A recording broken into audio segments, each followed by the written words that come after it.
Hello everyone, आज से हम स्टार्ट करने वाले हैं सीए फाइनल लॉ सीरीज़।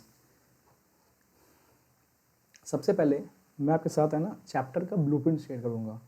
सबसे पहले हमें ना लॉ स्टार्ट करने से पहले लॉ एक ऐसा सब्जेक्ट है ना जहाँ पे हमसे वो कॉन्सेप्ट मांगता है। हमें पता है कि ग्रुप 1 में थ्योरी के 2 पेपर है। एक है लॉ जो हमारा पेपर नंबर 4 है और एक है ऑडिट जो पेपर नंबर 3 है। अब ये दोनों पेपर थ्योरी वाले पेपर है, जैसा सबको पता है। इस पेपर में और इस पेपर में डिफरेंस बस ये है कि इस पेपर में अब हमसे ज़्यादा कंसेप्ट पूछे जा रहे हैं। ये पेपर में कंसेप्ट पूछे जा रहे हैं, बट ये पेपर को थोड़ा सा रटाफिकेशन बोला जाता है इसमें। यहाँ पे आप रटाफिकेशन नहीं लगा सकते सर, ठीक है। यहाँ पे हमसे क्या मांग रहा है आईसीआई? यहाँ हमसे मांग रहा है कंसेप्ट। अब कंसेप्ट मांग रहा है तो हम ये कंसेप्ट को कैसे क्लियर करेंगे? तो मैं आपके साथ सबसे पहले शेयर करूँगा कि हमारा रिसोर्सेज क्या रहेगा। सीए फाइनल लॉ की हम सीरीज़ चालू करेंगे आज से। हमारा रिसोर्सेज क्या रहेगा, चैप्टर सीक्वेंस क्या रहेंगे, हमारे चैप्टर वेटेज मैं आपके साथ शेयर करूँगा। मैं आपके साथ शेयर करने वाला हूँ कि चैप्टर वाइज सीक्वेंस क्या रहेगा हमारे इस लॉ सीरीज़ का, और वेटेज किस चैप्टर क्या रहेगा। हमें कुछ भी स्टार्ट करने से पहले ना हमें अपना सिलेबस को जानना बहुत जरूरी है।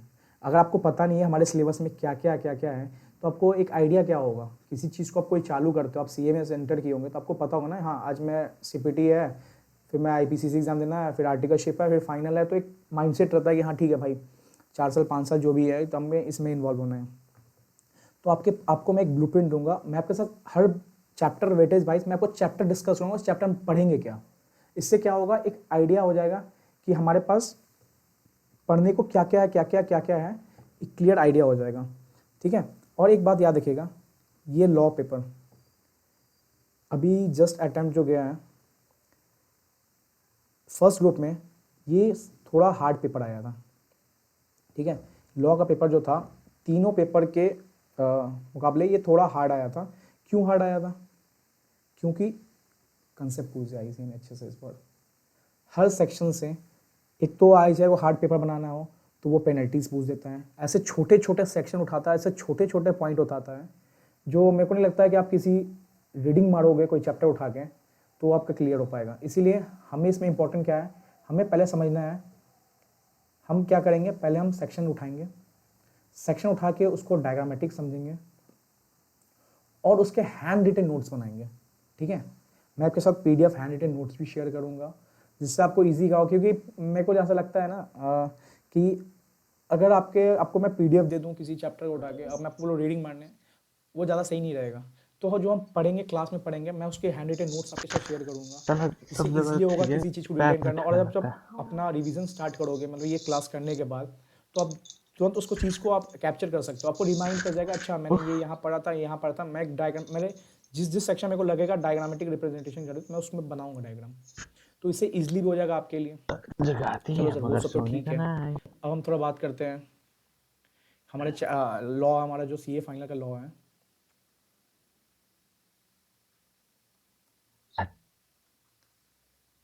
मैंने किया था कि सीए फाइनल का जो नॉट लॉ पेपर श्योर। है, दैट्स पेपर नंबर 4, ठीक है। ये पेपर हमारा किस रेशियो में बटा है? ये पेपर हमें बटा है 70:30 के रेशियो में, ठीक है सर। अब ये 70 में हमारा आएगा डिस्क्रिप्टिव पार्ट है, और ये हमारा एमसीक्यू पार्ट है। अब सर बोलोगे ये एमसीक्यू है, इजी होगा। नहीं भाई, ये जहाँ तक मेरे को लगता है इस पार्ट से ये पार्ट ज़्यादा हार्ड है। क्यों? आप जो इसे सोच रहे हो ना, ये उस तरह का एमसीक्यू नहीं। हाँ आएंगे वो एमसीक्यू रहेंगे, इसमें आपको दिखेंगे 8 to 10 नंबर का दिखेंगे, बट अब इसमें आईसीआई हमारे पूछता है क्या? केस सिनेरियोज, ठीक है। अब ये केस सिनेरियो की बात करते हैं हम। ये केस सिनेरियो क्या होता है? केस सिनेरियो कुछ नहीं होता है। आपसे जैसे मान लो, मैं एग्जांपल ले रहा हूँ, जैसे मान लो सेक्शन 165 है, ठीक है।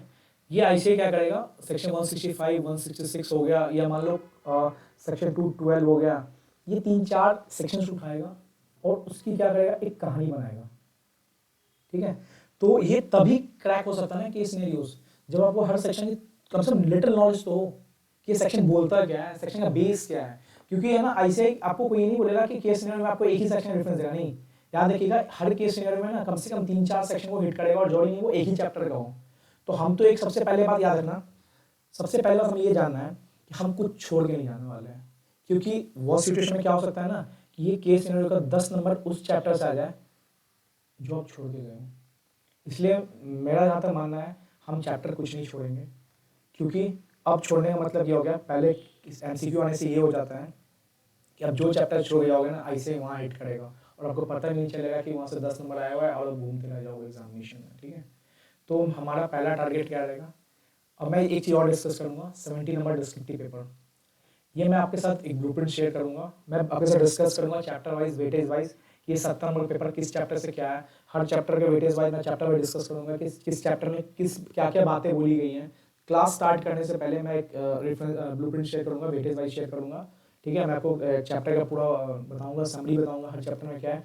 फिर हम धीरे धीरे उस चैप्टर पे पहुँचेंगे। और मेरा जहाँ तक मानना है, किसकी बात, हाय गाइस, ये मेरा फर्स्ट वीडियो था, इसमें हल्का सा फोकस इशू हो गया था, वो 5-6 मिनट के बाद हल्का फोकस इशू हुआ है, बट इससे कोई इशू नहीं आने वाला आगे। मैंने कंटेंट अभी इस चैप्टर वाइज स्टार्ट नहीं किया है, मैंने बस इंट्रोडक्शन किया था, जो मैंने ब्लूप्रिंट बताया कि किस चैप्टर में कितने वेटेज है। ठीक है, और मैंने हर चैप्टर का एक इंट्रोडक्शन दिया था कि किस चैप्टर में क्या क्या बातें, क्या क्या प्रोविजंस बोले गए हैं। तो मेरे को नहीं लगता है कि इसमें कोई ज़्यादा इशू आने वाला है, और अदरवाइज मैंने जो लिखवाया है वो आपको प्रॉपर स्क्रीन पर दिखेगा। ठीक है, तो होप सो आपको अच्छा लगे ये वीडियो, बताना सर। बात कर रहा हूँ मैं बात कर रहा हूँ स्टडी मटेरियल क्वेश्चंस। मेरा जहाँ तक मानना है, मैं पर्सनल बता रहा हूँ, एग्जामिनेशन में लॉ पेपर में जहाँ तक मेरे को लगता है 50 to 60 क्वेश्चंस न्यू रहेंगे। 50-60% क्वेश्चन न्यू रहने वाले, ठीक है, या उससे ज़्यादा भी हो सकते हैं, बट न्यू तो रहेंगे क्वेश्चन। कैसे न्यू रहेंगे, कैसे टैकल कर पाएंगे। अरे न्यू रहेंगे तो इसका मतलब ये थोड़ी ना है कि वो प्रोविजन ही चेंज कर देंगे, नहीं, वो किसी प्रोविजन आएंगे जो ऑलरेडी एग्जामिनेशन पूछे हैं, बस वो क्वेश्चन को न्यू ड्राफ्ट करते हैं। ठीक है, तो इसमें क्या रहेगा ना, वो पुराने ही क्वेश्चन, जैसे एग्जाम्पल 2017-18 का पेपर होगा, उसी क्वेश्चन बस नाम चेंज कर देंगे, थोड़ा सा पैटर्न चेंज कर देंगे, क्वेश्चन को ऊपर नीचे कर देंगे, बट पूछना इनको यही है। सेक्शन थोड़ी नहीं चेंज हो सकता किसी चैप्टर का। ठीक है, अब क्वेश्चंस करने से क्या होता है, ये पर्सनली बिलीव करता हूँ, क्वेश्चन करने से होता क्या है, हमने चैप्टर पढ़ लिया, हमने सेक्शन समझ लिया, जब तक उस चैप्टर का क्वेश्चन नहीं करते ना, और बच्चे ये भी करते हैं, बच्चों को टीचर बोल जाता है कि हाँ ठीक है अब ये क्वेश्चन कर लेना, तो कभी नहीं होता ये। और ये डिले होते होते होते डिले हो जाता है, और क्या होता है, आपका लिंकेज भी टूट जाता है उस चैप्टर से। ठीक है, फर्स्ट तो लिंकेज टूट जाता है, जब क्वेश्चन करने जाते हो आपको फिर से डबल एफर्ट लगा के पढ़ना पड़ता है। तो हम चैप्टर जब खत्म करेंगे ना, तो हम जस्ट मान लो कि मैंने फर्स्ट चैप्टर स्टार्ट किया, वो 2 क्लासेस का था या 3 क्लासेस का था। ठीक है, तो हम एक क्लास लेंगे क्वेश्चंस के, जिसमें हम स्टडी मैट के सारे क्वेश्चन क्रक्स कर लेंगे, और हो सके तो आरटीपी एमटीपी कि कुछ इंपॉर्टेंट क्वेश्चन जो मेरे को लगता है कि ये एग्जामिनेशन में आने के चांसेस है, या इसके कंसेप्ट आने के चांसेस है, हम वो कवर करेंगे। तो ये क्वेश्चंस करने से क्या होता है ना, आपको एक कॉन्फिडेंस आएगा कि हाँ, क्या पता आपकी एग्जामिनेशन में क्वेश्चन दिख भी जाए, तो सोचो जो क्वेश्चन आपको दिख जाए, जहाँ आपको सोचने की कम जरूरत पड़े, तो आप लोगों से 10% तो आगे रहोगे ना, कि आपको दिख जाए, आपको क्या करना है, बस लिखना चालू करना है, थोड़ा पढ़ना है, लिखना चालू करना है, बट अब यहाँ पे सोचने का टाइम नहीं लगोगे ना। तो जब आप क्वेश्चंस खुद से करते जाते हो ना, और जब मैं कराते जाऊँगा, तो अब आपको एक अंदर से कॉन्फिडेंस फील होगा कि हाँ ठीक है यार, ये हैंडल हो जाता है, मतलब क्वेश्चंस मेरे से हैंडल हो रहे हैं। तो मैं हर चैप्टर को कराने के बाद स्टडी मैट ही उठाऊंगा, और स्टडी मैट के अंदर जो भी एग्जांपल्स क्वेश्चंस बन रहे हैं, टेस्ट के नॉलेज क्वेश्चन, मैं वो भी आपके साथ शेयर करूंगा, और आपके साथ डिस्कस करूंगा, क्रक्स बनाऊंगा उसका कि हाँ एग्जामिनेशन टाइम आपको ज़्यादा टाइम लगे, और आप क्या करना, आप आंसर बना के चेक करना कि सजेस्टेड आंसर जो स्टडी मैट दिया हुआ है उससे मैच करने का, रिटर्न आप प्रैक्टिस करना है। अगर एक चैप्टर में 6 क्वेश्चंस हैं, तो अब कम से कम 2 तो हाथ से बनाओ अपने, 2 आपको हाथ से क्वेश्चंस बनाने ही पड़ेंगे। दो नहीं बनाओगे तो क्या होगा, आपका एक रिटन प्रैक्टिस कम से कम छूट जाएगा, नहीं बनाओगे तो आपको रिटन प्रैक्टिस करनी ही पड़ेगा सर, ठीक है। तो ये रिटन प्रैक्टिस और study material, hand written notes, diagram, तो ये सबसे हमारा क्या होगा, लॉ कवरेज होगा। और जब हमारा लॉ, आप ये ट्रस्ट करो मेरे पे, जिस दिन आपका लॉ खत्म होगा ना, क्लास या जो भी 60 70 50 60 क्लासेस का खत्म होगा, आप जो क्वेश्चन उठा लेना बुक से, ठीक है, आरटीपी एमटीपी अब जो उठा लेना, जिसके क्वेश्चन उठाने होगा आप बना लेना। आपसे ऐसा नहीं होगा कि क्वेश्चन बनेगा नहीं, या जिसके मॉक देना होगा मॉक दे के देखना, आपसे वो सारे क्वेश्चंस बनेंगे। मतलब आपको ये नहीं लगेगा ब्लैंक हो जाओगे, ये नहीं लगेगा कि हाँ ये क्या था, मतलब आप कुछ तो करोगे उसमें, रिवीजन तो आपको करना है सर। लॉ और ऑडिट ऐसा पेपर है, लॉ और ऑडिट ऐसा पेपर है, कम से कम ये 2 से 3 टाइम रिवीजन मांगता है। तो जब मैं आपको करवाऊंगा ना, तो मैं आपको बताऊंगा कि कौन सेक्शन ज़्यादा इंपॉर्टेंट है, जो बहुत सारे बार एग्जामिनेशन में वो घूमता है, तो मैं आपको ये बताते चलूंगा कि हाँ भाई ये हमारा वीवीआई सेक्शन है, ये तो आप करके जाना है एग्जामिनेशन में, आप सो टिक मारते हैं ना कि हाँ सेक्शन ज़्यादा इंपॉर्टेंट है, ये सेक्शन में ज़्यादा ध्यान देना है। चलो ये सब बातें सर हो गई, ठीक है। अब हम डिस्कस करते हैं कि हमारा सिलेबस जो है ना वो स्टार्ट कैसे होगा। मतलब हमारा एक ब्लूप्रिंट लेते हैं कि चैप्टर कौन कौन से चैप्टर हमें पढ़नी है इस पूरे कंपनी लॉ में, या chapter subject number paper number 4 में लॉ के लिए क्या क्या हमें पढ़ना है, क्या नहीं पढ़ना है, क्या क्या हटा है अभी, ये देखना पड़ेगा, क्या क्या वेटेज रहेगा चैप्टर वाइज, हम चैप्टर वाइज डिस्कस करेंगे पहले आपके साथ, ठीक है। तो आप जैसे जैसे मैं बनाऊंगा ना, आप ऐसे ऐसे देखते हैं ना, और कोशिश करना कि आप खुद से भी लिख के एक हैंड रिटन नोट्स बनाओ। मैं तो कुछ शेयर करूंगा वो तो ठीक है, बट आप कोशिश करो ना कि आप खुद से हैंड रिटन नोट्स बनाने की कोशिश करो, कि आप ये लिखते चलो, क्योंकि मेरे को लगता है जहाँ तक 200 to 300 पेजेस में या उससे कम भी आपके पास एक प्रॉपर हैंड रिटन नोट्स होगा, जो आप 2 से 3 टाइम रिवाइज करके खत्म कर सकते हो। इसमें सारे डायग्राम रहेंगे, इसमें सारे आपके आपके खुद से हाथ से लिखे हुए नोट्स रहेंगे। आपको स्टडी मैट पढ़ना है, नोट्स देखना है, एक रिवीजन आपको स्टडी मैट के साथ करना है, आपके नोट्स रखना है, स्टडी मैट रखना, बस लिखना और आपका काम हो जाएगा। क्वेश्चन आपने ऑलरेडी लगाए रहेंगे, आपके पास क्रक्स रहेगा क्वेश्चन का, आपने क्योंकि आपने क्वेश्चन देखे हुए होंगे, आपको ज़्यादा टाइम लगेगा, डबल एफर्ट नहीं लगाना पड़ेगा दोबारा क्वेश्चन करने के लिए, ठीक है। चलो मैं आपके साथ बताता हूँ कि हमारा सीक्वेंस क्या रहेगा, ये सीरीज का हमारा सीक्वेंस क्या रहेगा, मैं आपके साथ ये शेयर करूँगा, ठीक है।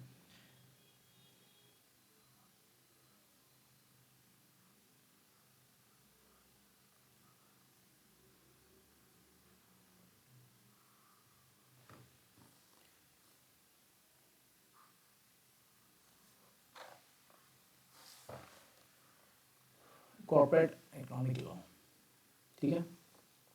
मैं आपके साथ बताऊंगा कि इस चैप्टर में क्या बातें कही है, फिर हम एक एक चैप्टर को उठा के उसको तोड़ेंगे, इस चैप्टर में हर एक सेक्शन को उठाएंगे, सेक्शन में डिस्कस करेंगे, ठीक है। तो चलो मैं आपके साथ बताता हूँ फर्स्ट चैप्टर हम क्या स्टार्ट करने वाले हैं। फर्स्ट चैप्टर हम स्टार्ट करेंगे कंपनीज इनकॉर्पोरेटेड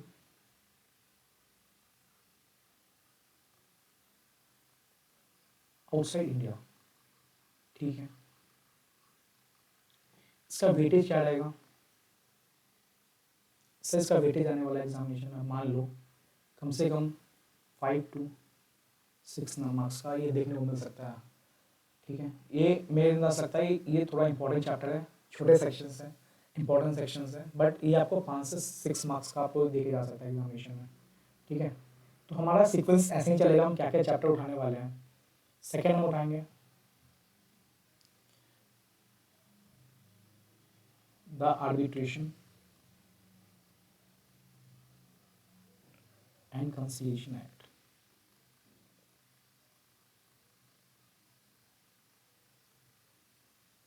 ठीक है सर। सर ये कितने नंबर का आने वाला है, ये आने वाला है 3 मार्क्स, मतलब ये फिक्स है, आप समझ लो ये चैप्टर से तो आर्बिट्रेशन से 3 नंबर देखने वाला है आपको। और ये हर चैप्टर से आपको ये था ना, इस पेपर नंबर 4 की ये खासियत है कि आपको हर चैप्टर से कुछ ना कुछ आपको देगा ही, कि भाई इसलिए हम कोई चैप्टर छोड़ नहीं सकते हैं। तो सर चैप्टर नंबर 3 क्या रहेगा हमारा, फिर मैं आपके साथ एक बताऊंगा चैप्टर में क्या क्या बात है, पहले मैं एक ब्लूप्रिंट ले लेते हैं कि चैप्टर में क्या क्या है।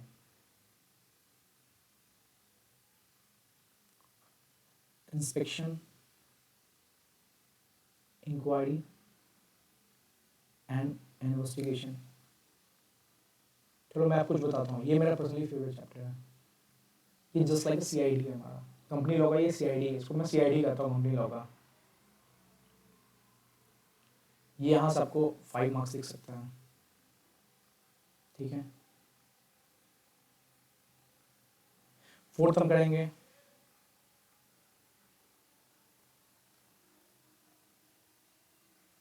अच्छा, कुछ लिखने में मिस्टेक हो जाए तो भाई इसको इग्नोर करना, थोड़ा सा इग्नोर करना, ठीक है।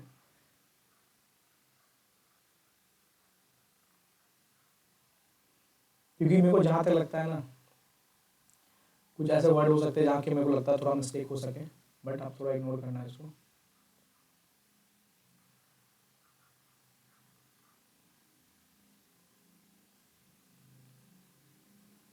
अब देखो ये है प्रिवेंशन, ऑपरेशन और मैनेजमेंट, यहाँ से आपको 5 मार्क्स तक भी दिख सकता है एग्जामिनेशन में। मैं ये बता रहा हूँ, ये दिखेगा, ये आपको आ रहे नंबर, ये मैं आपको लास्ट 4 अटेम्प्ट या 5 अटेम्प्ट का बता रहा हूँ कि इस चैप्टर से इतने नंबर के पेपर बन रहे हैं, और RTP MTP में ये डिस्कस करके बताऊँ, देख के बता रहा हूँ आपको। 5th नंबर में हम लोग पढ़ेंगे कंपाउंडिंग ऑफ ऑफेंसेस, एजुकेशन,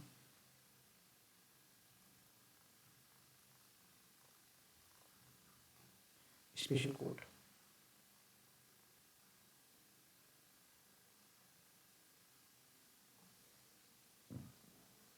अक्सर ये चैप्टर्स आपको 0 to लेके 6 मार्क्स तक दे सकता है इस चैप्टर से,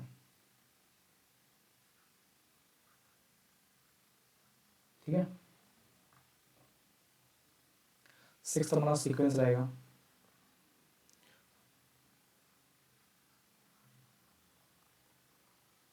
फॉरेन कंट्रीब्यूशन,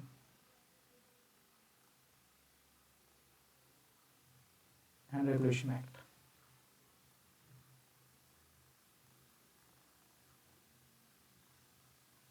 ठीक है। तो इस चैप्टर से क्या आएगा, आप लोग ये सब लिखते हैं ना कि आपके पास आइडिया होना चाहिए ना कि आप जैसे आप पढ़ने जाओगे, आपको पता ना कि मान लो मेरे को 40 नंबर पहले कवर करना, तो मैं देखूंगा कौन कौन ज़्यादा इंपॉर्टेंट चैप्टर में ABC एनालिसिस करने नहीं बोल रहा हूँ, बट मेरे को आइडिया होना चाहिए कौन चैप्टर ज़्यादा वेटेज रख रहा है। जब स्टेटमेंट खोलोगे आपको पता चलेगा, आपका तैयारी पता चलेगा, इससे पता चलेगा। जैसे मान लो कुछ 6 नंबर चैप्टर रख रहा है, वो 20 पेजेस का है, तो क्यों मैं पहले वो उठा के खत्म करूँ। मैं इसलिए एक वेटेज बता रहा हूँ आपको कि आपको यहाँ पे हेल्प मिलेगा। एक ये कितना नंबर आ सकता है सर, ये 3 नंबर तक आ सकता है, ठीक है।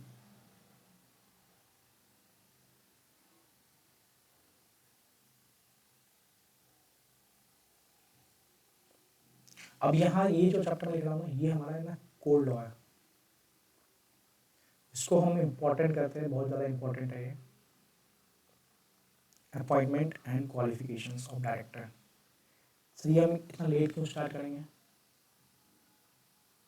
क्योंकि आपको एक ना 6 चैप्टर पढ़ने के बाद आपको एक लॉ का आइडिया हो जाएगा, और ये चैप्टर मैं स्टार्टिंग कर दूंगा ना, मैं लिटरली बता रहा हूँ बहुत सारे लोगों को लगेगा क्या चल रहा है भाई, क्योंकि ये इतना इंपॉर्टेंट चैप्टर है ना, ये सही में बता रहा हूँ, प्रैक्टिकली भी बता रहा हूँ। अब जो मैं 3 चैप्टर या 2 चैप्टर नाम लिखाऊंगा, ये प्रैक्टिकली बहुत इंपॉर्टेंट चैप्टर है।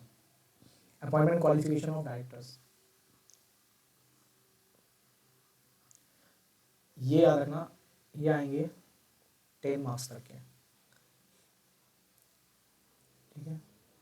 हमारा सर 8 चैप्टर सीक्वेंस क्या रहेगा,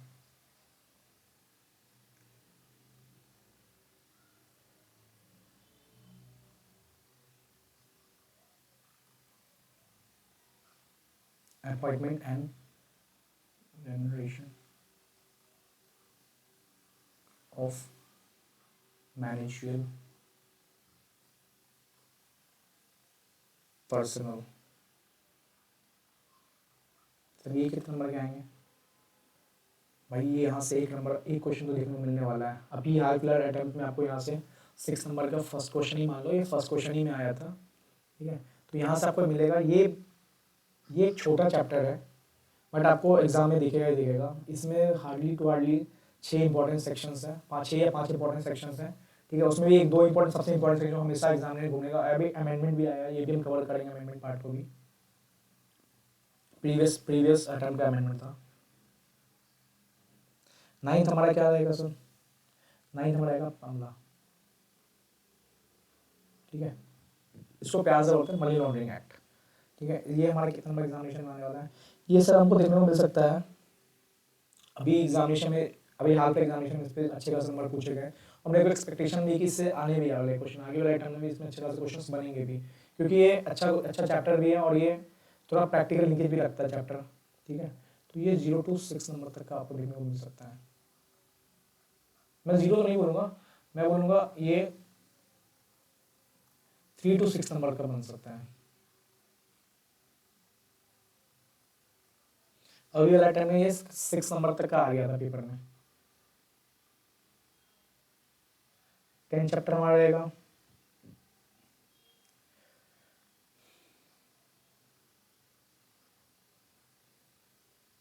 compromise, arrangement and amalgamation, ठीक है। ये हमारा आने वाला है एटलीस्ट 4 to 6 नंबर का, ये भी आएंगे। ये चैप्टर में थोड़ा हमें ज़्यादा ध्यान देना पड़ेगा, चैप्टर छोटी छोटी पॉइंट्स हैं लेकिन इंपॉर्टेंट पॉइंट्स है, ठीक है। अभी मैं बताऊंगा मैं कि चैप्टर में क्या क्या बातें बोली गई है। मैं आपके साथ ये ब्लूप्रिंट क्यों शेयर करूँगा, मैंने ऑलरेडी बता चुका हूँ, ठीक है। और मैं आपको बताऊंगा हर चैप्टर में क्या है, हमें एक आइडिया होना चाहिए कि हर चैप्टर में क्या किस किस प्रोविजंस के बारे में बात की गई है, क्या क्या बातें की गई है, एक आइडिया मिल जाएगा हमें इस चैप्टर के बारे में। अब हम पढ़ेंगे, इसके बाद पढ़ेंगे IBC 2016। हो ये चैप्टर सच बता रहा हूँ, ऑब्जेक्टिव मिला के, ऑब्जेक्टिव मैं नहीं बात कर रहा हूँ अभी, बट ये यहाँ पे आपको 8 मार्क्स से लेके 12 मार्क्स तक दिख सकता है। और अभी वाले टाइम में तो क्या बताऊँ, ये लगभग 14 नंबर या 12 नंबर तक का पेपर अभी आ गया था, अभी हाल फिलहाल जो अटेम्प्ट किया है, ठीक है। तो ये सबसे इंपॉर्टेंट मेरे अंदाज लगता है, इकोनॉमिक लॉ में देखा जाए सबसे इंपॉर्टेंट यही है, ठीक है। एक हमारा 12 सीक्वेंस रहेगा, meeting of boards and it's power.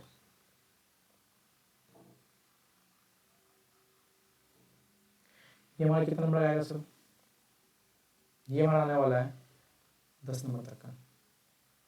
ये भी वो जो मैंने बताया था ना ऊपर, ये दिस चैप्टर, ये इसी के चैप्टर का सीक्वेंस में चलेंगे, ये चैप्टर एंड ये चैप्टर, इसको बोलते हैं कोर लॉ। इसमें ना मतलब डायरेक्टर रिगार्डिंग जो भी बातें कही गई, डायरेक्टर के पावर, ये सब बातें हम यहाँ पढ़ेंगे। और ये आप देख रहे होंगे कि 10 नंबर, 6 नंबर और 10 नंबर, एटलीस्ट 26 नंबर का पेपर आने वाला है। और ये आपको फर्स्ट सेकंड क्वेश्चन में दिखने वाला है क्वेश्चन एग्जाम में। फर्स्ट मैंडेटरी क्वेश्चन में आते हैं, सेकंड क्वेश्चन भी आता है, इंपॉर्टेंट में आएगा। तो आपको ये ना, ये 26 नंबर पेपर आपको दिखना ही दिखना है सर। 22 से लेके 26 नंबर पेपर आपको एग्जामिनेशन में दिखेगा और इससे दिखना ही दिखना है। इस सेप्टेम्बर में भी आपको 24-22 नंबर के पेपर इससे आए हैं, ऑब्जेक्टिव मिला के तो 30 नंबर के पेपर बन जाते हैं इस चैप्टर से। तो इस चैप्टर में हमारा ज़्यादा फोकस रहेगा, ठीक है सर। 13 हमारा क्या रहेगा, 13 हमारा रहेगा सर NCLT एंड NCLAT, ठीक है। ये हमारा आने वाला एग्जामिनेशन लगभग 2 to 3 मार्क्स, ठीक है सर।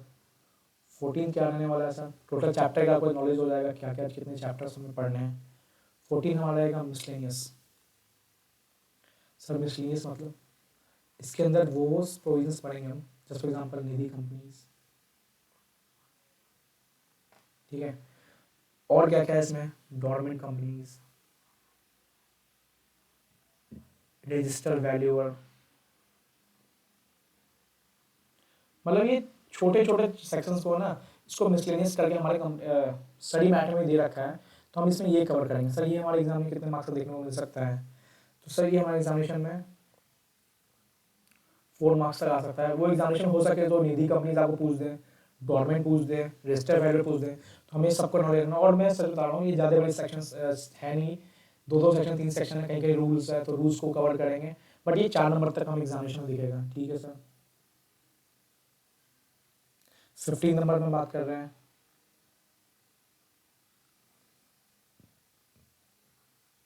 15 में पढ़ेंगे वाइंडिंग अप। ये एग्जामिनेशन में 3 मार्क्स तक पूछेगा, मैं कुछ बताऊंगा अभी। 16 पढ़ेंगे हम फेमा, ये भी 3 मार्क्स तक का आएगा। और लास्ट चैप्टर है ये, ठीक है, यहाँ पे हम पढ़ेंगे सेबी एक्ट,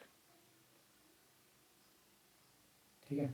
ये हमारा अभी वाला टर्म में क्या बताऊँ, अभी वाला टर्म में इसमें लगभग एग्जामिनेशन में 8 मार्क्स तक का पूछा था, बट ठीक है एक ब्लूप्रिंट लेके चलते हैं हम, इसमें 5 to 8 मार्क्स चलते हैं, क्योंकि अभी ये 2 चैप्टर को हटेंगे, आपको आइडिया होगा, 2 चैप्टर हटाया, सरफाइजी हटाया, सकरा हटाया, ये 2 चैप्टर हटने वाले हैं, इस चैप्टर का थोड़ा वेटेज ज़्यादा हो जाता है, इसलिए अभी वाला टर्म में इसने दिखा दिया कि ये 8 नंबर तक का ही रख सकता है, ये 2 चैप्टर हटने की वजह से ये हुआ वेटेज। और एक बात बताता हूँ आपको, ब्लूप्रिंट मैं आपको वेटेज बता रहा हूँ ना, ये इस अटेम्प्ट में अभी जो गया है ना अटेम्प्ट दिसंबर वाला, थोड़े ब्लूप्रिंट ऊपर नीचे हुआ है, तो मैं थोड़े उसको लेके मैंने ये ब्लूप्रिंट अभी बनाया है कि अब इस चैप्टर का वेटेज नहीं बता सकते क्या है, बट जो मैंने आपको अभी ब्लूप्रिंट बताया ना, ये एक तरह से मैं समझ लो अमेंडमेंट ब्लूप्रिंट है कि हाँ ये पेपर में से इतने तो आ ही रहे हैं। अभी अगला वाला अटेम्प्ट आएगा, इससे क्लियर हो जाएगा कि ऐसा ही किस चैप्टर से क्या वेटेज पूछना चाह रहा है, क्योंकि इस चैप्टर से पहले इतना वेटेज का आता नहीं था 8 नंबर का, बट इसने पूछ दिया। क्यों पूछा? क्योंकि वो 2 चैप्टर डिलीट हुए थे।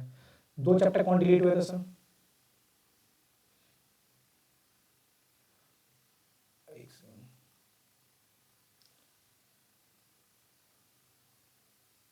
सकरा एंड सरफाइजी। सर ये डिलीट ही हो गया? नहीं भाई, ये डिलीट नहीं हुआ है, बस इसको शिफ्ट कर दिया गया, इसको शिफ्ट कर दिया हमारे पेपर नंबर 6D के लिए, जो हमारा इकोनॉमिक लॉ है, ठीक है। ये पेपर यहाँ पेपर नंबर 4 तो डिलीट हो गया है, पेपर नंबर 4 इसको 6D paper economic law paper के लिए वहाँ पर रख दिया गया है। तो हमें पढ़ना है, जो बहुत कुछ दे रहे हो उनको तो पढ़ना ही पड़ेगा। क्या हम ये कवर करेंगे? अभी नहीं कवर करेंगे, हमारा अभी सारा कवरेज जाएगा पेपर नंबर 4 के लिए, ठीक है। ये हमारा वो ब्लूप्रिंट हुआ। सर अब मैं आपके साथ शेयर करूंगा कि हर चैप्टर वाइज में लिखा है, इस चैप्टर वाइज में बातें किस क्या क्या बातें की गई है, इससे एक आइडिया हो जाएगा आपको, क्लियर आइडिया हो जाएगा कि हाँ ये चैप्टर ये बातें कर रहा है, ये चैप्टर ये बातें कर रहा है, तो आपको एक आपको बेस मिल जाएगा इस चीज का, ठीक है। चलो सर, चलो पहले बताएंगे कंपनीज इनकॉर्पोरेटेड आउटसाइड इंडिया। ये मैं आपके साथ 2-2 मिनट 3 मिनट डिस्कस करूंगा हर चैप्टर को, क्या क्या बातें की गई हैं। सर इसमें क्या बातें की गई हैं? इसमें वो बातें की गई हैं, सपोज कोई कंपनी है, यहाँ वर्ड लिखो कंपनीज इनकॉर्पोरेटेड, मतलब जो कंपनी बाहर इनकॉर्पोरेट हुई है, ना कि इंडिया में इनकॉर्पोरेट हुई है, ठीक है सर। कंपनी बाहर इनकॉर्पोरेट, जैसे मैकडी हो गया, एप्पल हो गया, ये सब कंपनी का है, ये सब कंपनी इंडिया में इनकॉर्पोरेट नहीं हुई है। मतलब अगर बोला जाए कि क्या कंपनी है दिल्ली में इनकॉर्पोरेट हुई? नहीं। मुंबई में हुई है? नहीं सर।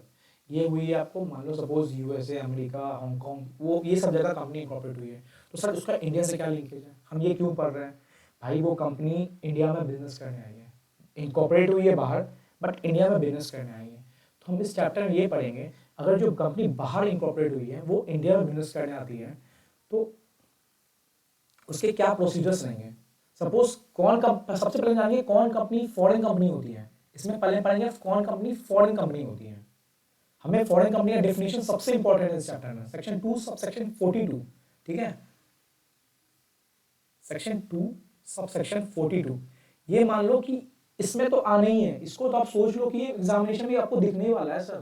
242 आप छोड़ नहीं सकते इसको, भले हम इसके अंदर सेक्शन 379 टू 392 या 391 तक है, बट ये जो डेफिनेशन है ना फॉरेन कंपनी का, ये इसका बेस है।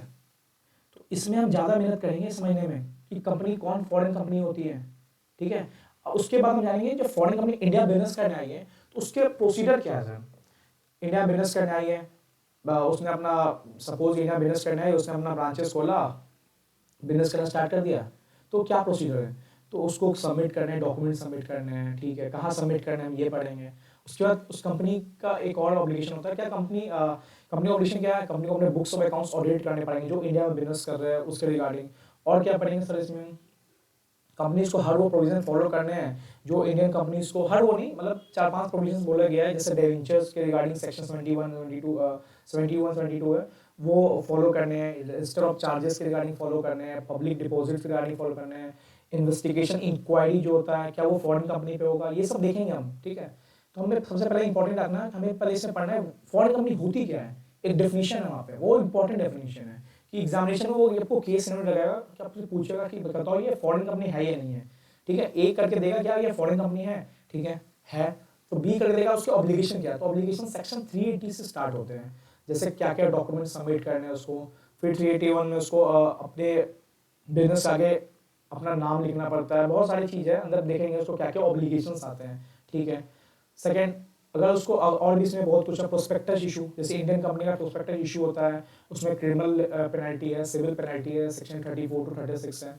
क्या ये फॉरेन कंपनी में प्रोस्पेक्टस इशू कर सकता है? प्रोस्पेक्टस क्या होता है? बेसिकली कोई भी कंपनी प्रोस्पेक्टस इशू करती है before raising money from public, ठीक है। तो क्या फॉरेन कंपनी इंडिया में आके पब्लिक से पैसा ले सकती है? हाँ ले सकती है। इसके रिगार्डिंग 387 से सेक्शन स्टार्ट होंगे, हमें वो देखना पड़ेगा, एक्सपर्ट कंसेंट देखना पड़ेगा। प्रोस्पेक्टस जब बन जाता है, अगर उसको हम हमेशा याद ना सबमिट होता है आरओसी को सबमिट करने जा रहे हैं, तो आरओसी सबमिट करने जा रहे हैं तो और प्रोस्पेक्टस के साथ हम क्या क्या डॉक्यूमेंट्स अटैच करेंगे उसके साथ, ठीक है सर ये हो गया।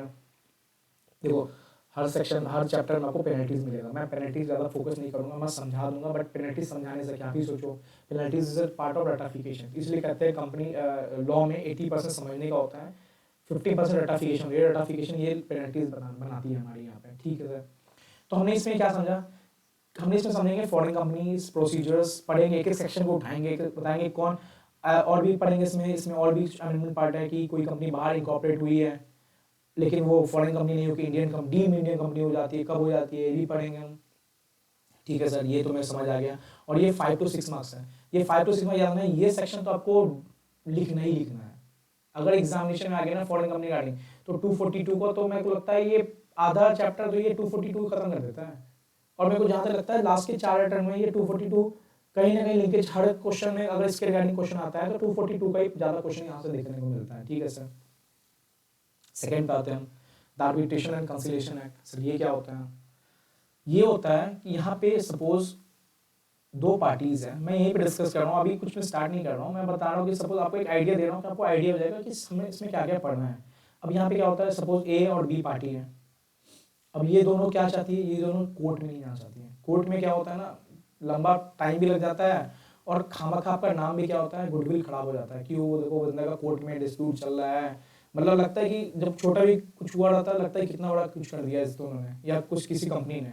तो ये कंपनी क्या करती है ना, म्यूचुअल कंसेंट से दोनों या दोनों पार्टी म्यूचुअल कंसेंट से एक पर्सन को अपॉइंट करती है, और ये पर्सन म्यूचुअल कंसेंट से होगा, नहीं कि अगर ये बोलते बी बोलते नहीं करना है, ए बोलते करना है, तो नहीं हो सकता पर्सन। तो पर्सन दोनों म्यूचुअल कंसेंट से एक थर्ड पर्सन को अपॉइंट करेगी। सर ये थर्ड पर्सन कौन हो सकता है? तो ये थर्ड पर्सन कोई भी हो सकता है, हम पढ़ेंगे क्या किसी नेशनलिटी को बिलोंग करता है, मतलब क्या कोई बाहर वाला थर्ड पर्सन हो सकता है, जैसे सपोज इंडिया का नहीं हो बाहर का हो सकता है, हम ये पढ़ेंगे, ठीक है। उसके बाद क्या ये दोनों पार्टी के म्यूचुअल कंसेंट से ये पर्सन अपॉइंट होगा? यस। क्या ये एक ही पर्सन अपॉइंट होगा और ये करेगा क्या? यहाँ पे क्या करता है ना सर, इसको कहते हैं आर्बिट्रेटर, जो पर्सन अपॉइंट होता है उसको कहते हैं आर्बिट्रेटर। ये यहाँ क्या करता है, ये इनका डिस्प्यूट जो होता है ना, सपोज ए कंपनी है बी कंपनी है, ए ने बी को टायर सेल करने का प्रॉमिस किया या कॉन्ट्रैक्ट किया और ए ने डिस्प्यूट कर दिया, कुछ डिस्प्यूट हो गया, ए ने अपना कॉन्ट्रैक्ट फुलफिल नहीं किया, तो ये दोनों क्या करते हैं ना, पहले ही कॉन्ट्रैक्ट रिटेन में लिखा रहता है कि हम क्या करेंगे, हम कोर्ट में नहीं जाएंगे, कोर्ट कचहरी के चक्कर नहीं लगाएंगे, हम एक आर्बिट्रेटर अपॉइंट करेंगे जो क्या करेगा, हमारे बातों को सुनेगा और सेटलमेंट करेगा, हमें डिसीजन देगा कि दैट्स आर्बिट्रल अवार्ड, जो डिसीजन देना उसको आर्बिट्रल अवार्ड कहते हैं। क्या आर्बिट्रेटर जस्ट लाइक आप समझो ये ना इंडिपेंडेंट होना चाहिए, ये ना बायस नहीं होना चाहिए। तो हम ये पढ़ेंगे, क्या हम इसमें बहुत कुछ पढ़ेंगे, सपोज कितने नंबर आर्बिट्रेटर होंगे, क्या सर एक ही आर्बिट्रेटर अपॉइंट होगा या एन नंबर ऑफ हो सकता है, ठीक है। कितने टाइप्स के एग्रीमेंट होते हैं, याद रखना आर्बिट्रेशन, ये आर्बिट्रेशन प्रोसेस है, ये आर्बिट्रेशन प्रोसेस जाने के रिटेन एग्रीमेंट होता है, तो सर कितने टाइप के रिटेन एग्रीमेंट्स होंगे हम ये जानेंगे इसमें, ठीक है सर बढ़िया। और सर क्या पढ़ेंगे, क्या आर्बिट्रेटर हम आर्बिट्रेटर के जो डिसीजंस आते हैं क्या इसको हम चैलेंज कर सकते हैं? नहीं कर सकते हैं बेसिकली, बट हम लोग बोलते हैं नहीं कर सकते हैं, बट कुछ सर्कमस्टांसेस में हम इसको कोर्ट में ले जा सकते हैं, मतलब ये जो अवार्ड देगा ना इसको हम कोर्ट में ले जा सकते हैं। तो हम ये बहुत सारी चीज पढ़ेंगे इसमें, सिंपल समझो ये दो पार्टी के डिस्प्यूट्स को है ना रिजॉल्व करने के थर्ड पर्सन अपॉइंट होता है, दैट्स कॉल्ड आर्बिट्रेटर। इसको आर्बिट्रल ट्रिब्यूनल बहुत सारे लोग बोलते हैं, ये आर्बिट्रेटर होता है, ठीक है। तो एक ही पॉइंट्स उठाएंगे चैप्टर के, इस चैप्टर में सेक्शंस कुछ नहीं है, पॉइंट्स है, तो हम ये पॉइंट्स उठाएंगे, डिस्कस करेंगे। और यहाँ पे थोड़ा सा मैं बोलूँगा, यहाँ पे आपको रीडिंग करना पड़ेगा या याद करना पड़ेगा, बट जहाँ समझाने को मैं समझाऊंगा। आर्बिट्रेटर अपॉइंट करता है, क्या ये इस दोनों को छोड़ के कोई और भी आर्बिट्रेटर अपॉइंट कर सकता है? यस। अगर ये दोनों चाहे तो district high court, international supreme court को भी दे सकते हैं आर्बिटर अपॉइंट करने के लिए, अगर इन दोनों से अपॉइंट नहीं हो। ठीक है, तो हम ये इसमें ये पढ़ेंगे sir, third chapter that's inspection, inquiry and investigation. Sir ये चैप्टर में है क्या? ये हमारा कंपनीज लॉ का क्या है सर? ये हमारा कंपनीज लॉ का है CID। मतलब सर, मतलब अगर कंपनी ने कुछ भी गलत काम किया तो उस पर स्टार्ट हो जाएगा इंस्पेक्शन इंक्वायरी। और इंस्पेक्शन इंक्वायरी कौन करेगा? पहले इसमें हम समझेंगे ROC। सबसे पहले याद रखना, कंपनी रिटर्न्स कुछ फाइल करती है, सब वो AOC 4 MTT 7 जिसमें पता है हमें एनुअल रिटर्न और फाइनेंशियल स्टेटमेंट बोलते हैं। सपोज GST में नहीं फाइल करते, 3B बेस पे कंपनी रिटर्न फाइल करती है, एनुअल रिटर्न ROC होता है। उस रिटर्न को क्या करता है? ROC चेक करता है। जब ROC को कुछ गलत लगता है ना, तो ROC कॉल फॉर इन्फॉर्मेशन मंगाता है, मतलब कंपनी को बोलता है कि भाई मेरे को ना इसमें गलत लग रहा है, तो मेरे को रिगार्डिंग इसका इन्फॉर्मेशन दो। कंपनीज नहीं देती है, या कंपनीज देती है फिर भी ROC को लगता है यार ये तो गलत है, फाइल कुछ और क्या, इन्फॉर्मेशन कुछ और है, क्यों ना इसकी इंस्पेक्शन की जाए, इंक्वायरी की जाए। इंस्पेक्शन में चालना होता है बुक्स का। एक ROC क्या करता है? ROC इंस्पेक्टर अपॉइंट होता है, ये इंस्पेक्शन करता है बुक्स का। जब कंपनी ने गलत इन्फॉर्मेशन दिया या कंपनी ने इन्फॉर्मेशन नहीं दिया, तो ROC के इंस्पेक्टर अपॉइंट करता है, ROC इंस्पेक्टर टाइप में, और इंस्पेक्शन करता है बुक्स का और इंक्वायरी करता है वहाँ के लोगों का, डायरेक्टर लोगों का। अब ये इंस्पेक्शन इंक्वायरी के बेसिस पे एक रिपोर्ट बनती है, that's called inspection inquiry report, जो कि CG के पास जाती है, और CG को बोला जाता है कि सर इस कंपनी में ना फ्रॉड हो रहा है। तो CG बाइंड नहीं होती, ठीक है। CG सोचेगी अच्छा सच में फ्रॉड हो रहा है, तो CG क्या करती है? फिर इन्वेस्टिगेशन प्रोसेस चालू करती है। इन्वेस्टिगेशन में दो टाइप के इन्वेस्टिगेशन पढ़ेंगे इसमें हम। एक पढ़ेंगे बाय वे ऑफ SFIU और एक नॉर्मल इन्वेस्टिगेशन। सर SFIU क्या होता है? सर ये सीरियस फ्रॉड इन्वेस्टिगेशन ऑफिसर होता है। ये कब होता है? जब मामला ज़्यादा संगीन होता है ना सर। संगीन बोले तो मतलब high amount of penalty, high amount of transaction involve है, या ऐसे लोग इन्वॉल्व है ना जो बड़े बड़े पोस्ट में मिलकर फ्रॉड कर रहे हैं, तो यहाँ पे SFIU अपॉइंट होता है। ये पूरे इस कंपनीज एक्ट का सर, पूरे इस कंपनीज एक्ट का बता रहा हूँ। हम जानते हैं कि दो टाइप होते हैं, एक होते हैं कॉग्निजेबल एंड नॉन बेलेबल, होता है नॉन कॉग्निजेबल एंड बेलेबल। ठीक है, तो पूरा कंपनीज एक्ट है ना सर हमारा नॉन कॉग्निजेबल एंड बेलेबल, मतलब आप विदाउट वारंट किसी को पकड़ नहीं सकते हो और वो उसको बेल हो सकता है। बट सर अगर किसी कंपनी पे SFIU लग गया ना, सेक्शन 212, तो एक बात याद रखना सर, SFIU लग गया ना सर, तो किसी कंपनी में याद रखना SFIU लगने पे वो हो जाता है कॉग्निजेबल एंड नॉन बेलेबल, मतलब किसी को विदाउट वारंट उठा के ले सकते हैं, मतलब इतना मामला संगीन है। तो इन्वेस्टिगेशन दो टाइप होता है, अगर SFIU नहीं लगा तो नॉर्मल इन्वेस्टिगेशन होगा, और SFIU लग गया तो SFIU वाला इन्वेस्टिगेशन चालू होगा। सर इसको अपॉइंट कौन करेगा? SFIU कौन? सेंट्रल गवर्नमेंट करता है हमारा। ठीक है सर, इसमें क्या होगा? ये एक टीम होता है, बहुत सारे मेंबर्स का टीम होगा। सर यहाँ पे एक इंस्पेक्टर अपॉइंट होगा, इंस्पेक्टर क्या करेगा? इन्वेस्टिगेशन चालू करेगा। सर इन्वेस्टिगेशन किसका चालू करेगा? तो हर वो कंपनी का चालू करेगा जिस टाइम पे फ्रॉड हुआ है ना, जिस अभी के नहीं, जैसे सपोज 2008 में फ्रॉड हुआ है, तो वो 2008 में जाके हर वो कंपनी का इन्वेस्टिगेशन करेगा जो कंपनी आपसे रिलेटेड थी। सपोज आपकी होल्डिंग 2008 में कौन थी, सब्सिडरी कौन थी, 2008 में आपके डायरेक्टर्स कौन थे, उसके रिगार्डिंग वो क्या करेगा? इन्वेस्टिगेशन करेगा। ठीक है सर। सर इसके आगे में आप और पढ़ेंगे इसमें कितनी प्री डिपॉजिट फीस देना पड़ता है किसी को इन्वेस्टिगेशन करवाना हो। जरूरी नहीं हो कि इंस्पेक्शन इंक्वायरी रिपोर्ट में सेंटर गवर्नमेंट जाता है तभी इन्वेस्टिगेशन होता है, कंपनी चाहे तो इन्वेस्टिगेशन खुद करवा सकती है। हम वो 3 ट्रिगर पॉइंट है, ठीक है, वो 3 ट्रिगर पॉइंट पढ़ेंगे इन्वेस्टिगेशन के बारे में। इन्वेस्टिगेशन के बीच में बहुत सारी चीज़ पर, जैसे सपोज जब इन्वेस्टिगेशन होता है किसी कंपनी का, तो उस कंपनी के एसेट फ्रीज हो जाते हैं कि कोई बेच ना दे किसी एसेट्स को। ठीक है, शेयर्स फ्री हो जाते हैं, शेयर सिक्योरिटीज फ्री हो जाते हैं, क्योंकि शेयर सिक्योरिटीज के बेसिस पर हम किसी कंपनी के ओनरशिप को पता करेंगे, क्योंकि शेयर सिक्योरिटीज ही कंपनी जो होल्ड करते हैं वो मेंबर्स होते हैं। और सपोज 80% ए ने होल्ड किया, 20% बी ने होल्ड किया, तो हमें पता है कि ए और बी मेंबर है कंपनी के, तो वो फ्रीज कर जाते हैं जब इन्वेस्टिगेशन, क्योंकि वो बेच ना सके, क्योंकि जब बेच देंगे ना तो ओनरशिप ट्रांसफर होने का डर रहता है और बाद में वो टुकड़ों टुकड़ों में बेच देंगे तो ओनर पकड़ने में टाइम लगता है यहाँ पे, इसलिए ओनरशिप भी शेयर सिक्योरिटीज भी फ्रीज हो जाता है। ठीक है सर। सर चौथा चैप्टर क्या पढ़ने वाले हैं हम? Prevention of operation and mismanagement. Sir ये ऑपरेशन क्या होता है? इसको बोलते हैं हम अत्याचार होना। ठीक है, इसमें बेसिकली क्या पढ़ेंगे? इसमें हम ये पढ़ेंगे किसी एक मेंबर के साथ, या सपोज किसी स्मॉल नंबर मेंबर के साथ, या किसी मेंबर के साथ कंपनी में अत्याचार हो रहा है। ये कोई भी हो सकता है, ये डायरेक्टर हो सकता है, मेंबर हो सकता है कंपनी का। ठीक है, अत्याचार बोले सर, सपोज 8 लोगों को नोटिस जाना है और कंपनी ने 7 लोगों को भेजा, एक को भी नोटिस ही नहीं भेजा, तो जो एक को नोटिस नहीं भेजा ना, इसके साथ क्या हुआ? इसके साथ ऑपरेशन हुआ है, अत्याचार हुआ है। ठीक है सर। मिसमैनेजमेंट क्या होता है? मिसमैनेजमेंट क्या होता है, सपोज कंपनी ने डिविडेंड डिक्लेयर किया, कंपनी डिविडेंड डिक्लेयर किया बट कंपनी ने डिस्ट्रीब्यूट नहीं किया, और भी सारी चीजें कि मिसमैनेजमेंट है ना लार्ज नंबर ऑफ पीपल के साथ होता है, मतलब आठों लोगों को नोटिस नहीं गए हैं, तो दस कंपनी मिसमैनेजमेंट कर रही है। बट ऑपरेशन क्या होता है, किसी एक के साथ होता है, सपोज 8 में से 7 लोग को नोटिस गए, एक को नहीं गए, तो ये जानबूझ के नहीं भेजा गया, क्योंकि ये बंदा आके ना हमारे डिसीजंस को वो कर सकता है, खराब कर सकता है। ये सातों लोग मिले हुए हैं, सपोज ये अच्छा बंदा हो तो इनको साथ ना दे, इसलिए कोई इसको नोटिस ही ना भेजो, तो ये इसके साथ ऑपरेशन हो रहा है। तो ऑपरेशन में क्या पढ़ेंगे हम, ऑपरेशन में बेसिकली पढ़ेंगे कि जिसके साथ ऑपरेशन होता है ना, किस किस सर्कमस्टांसेस में ट्राइब्यूनल के खिलाफ, ट्राइब्यूनल के खिलाफ नहीं, ट्राइब्यूनल को एप्लीकेशन कर सकता है कि सर देखो हमारे कंपनीज में ऑपरेशन हो रहा है, प्लीज आप कुछ स्टेप्स लो। कितने लोग जाएंगे एप्लीकेशन लेके, ये पढ़ेंगे।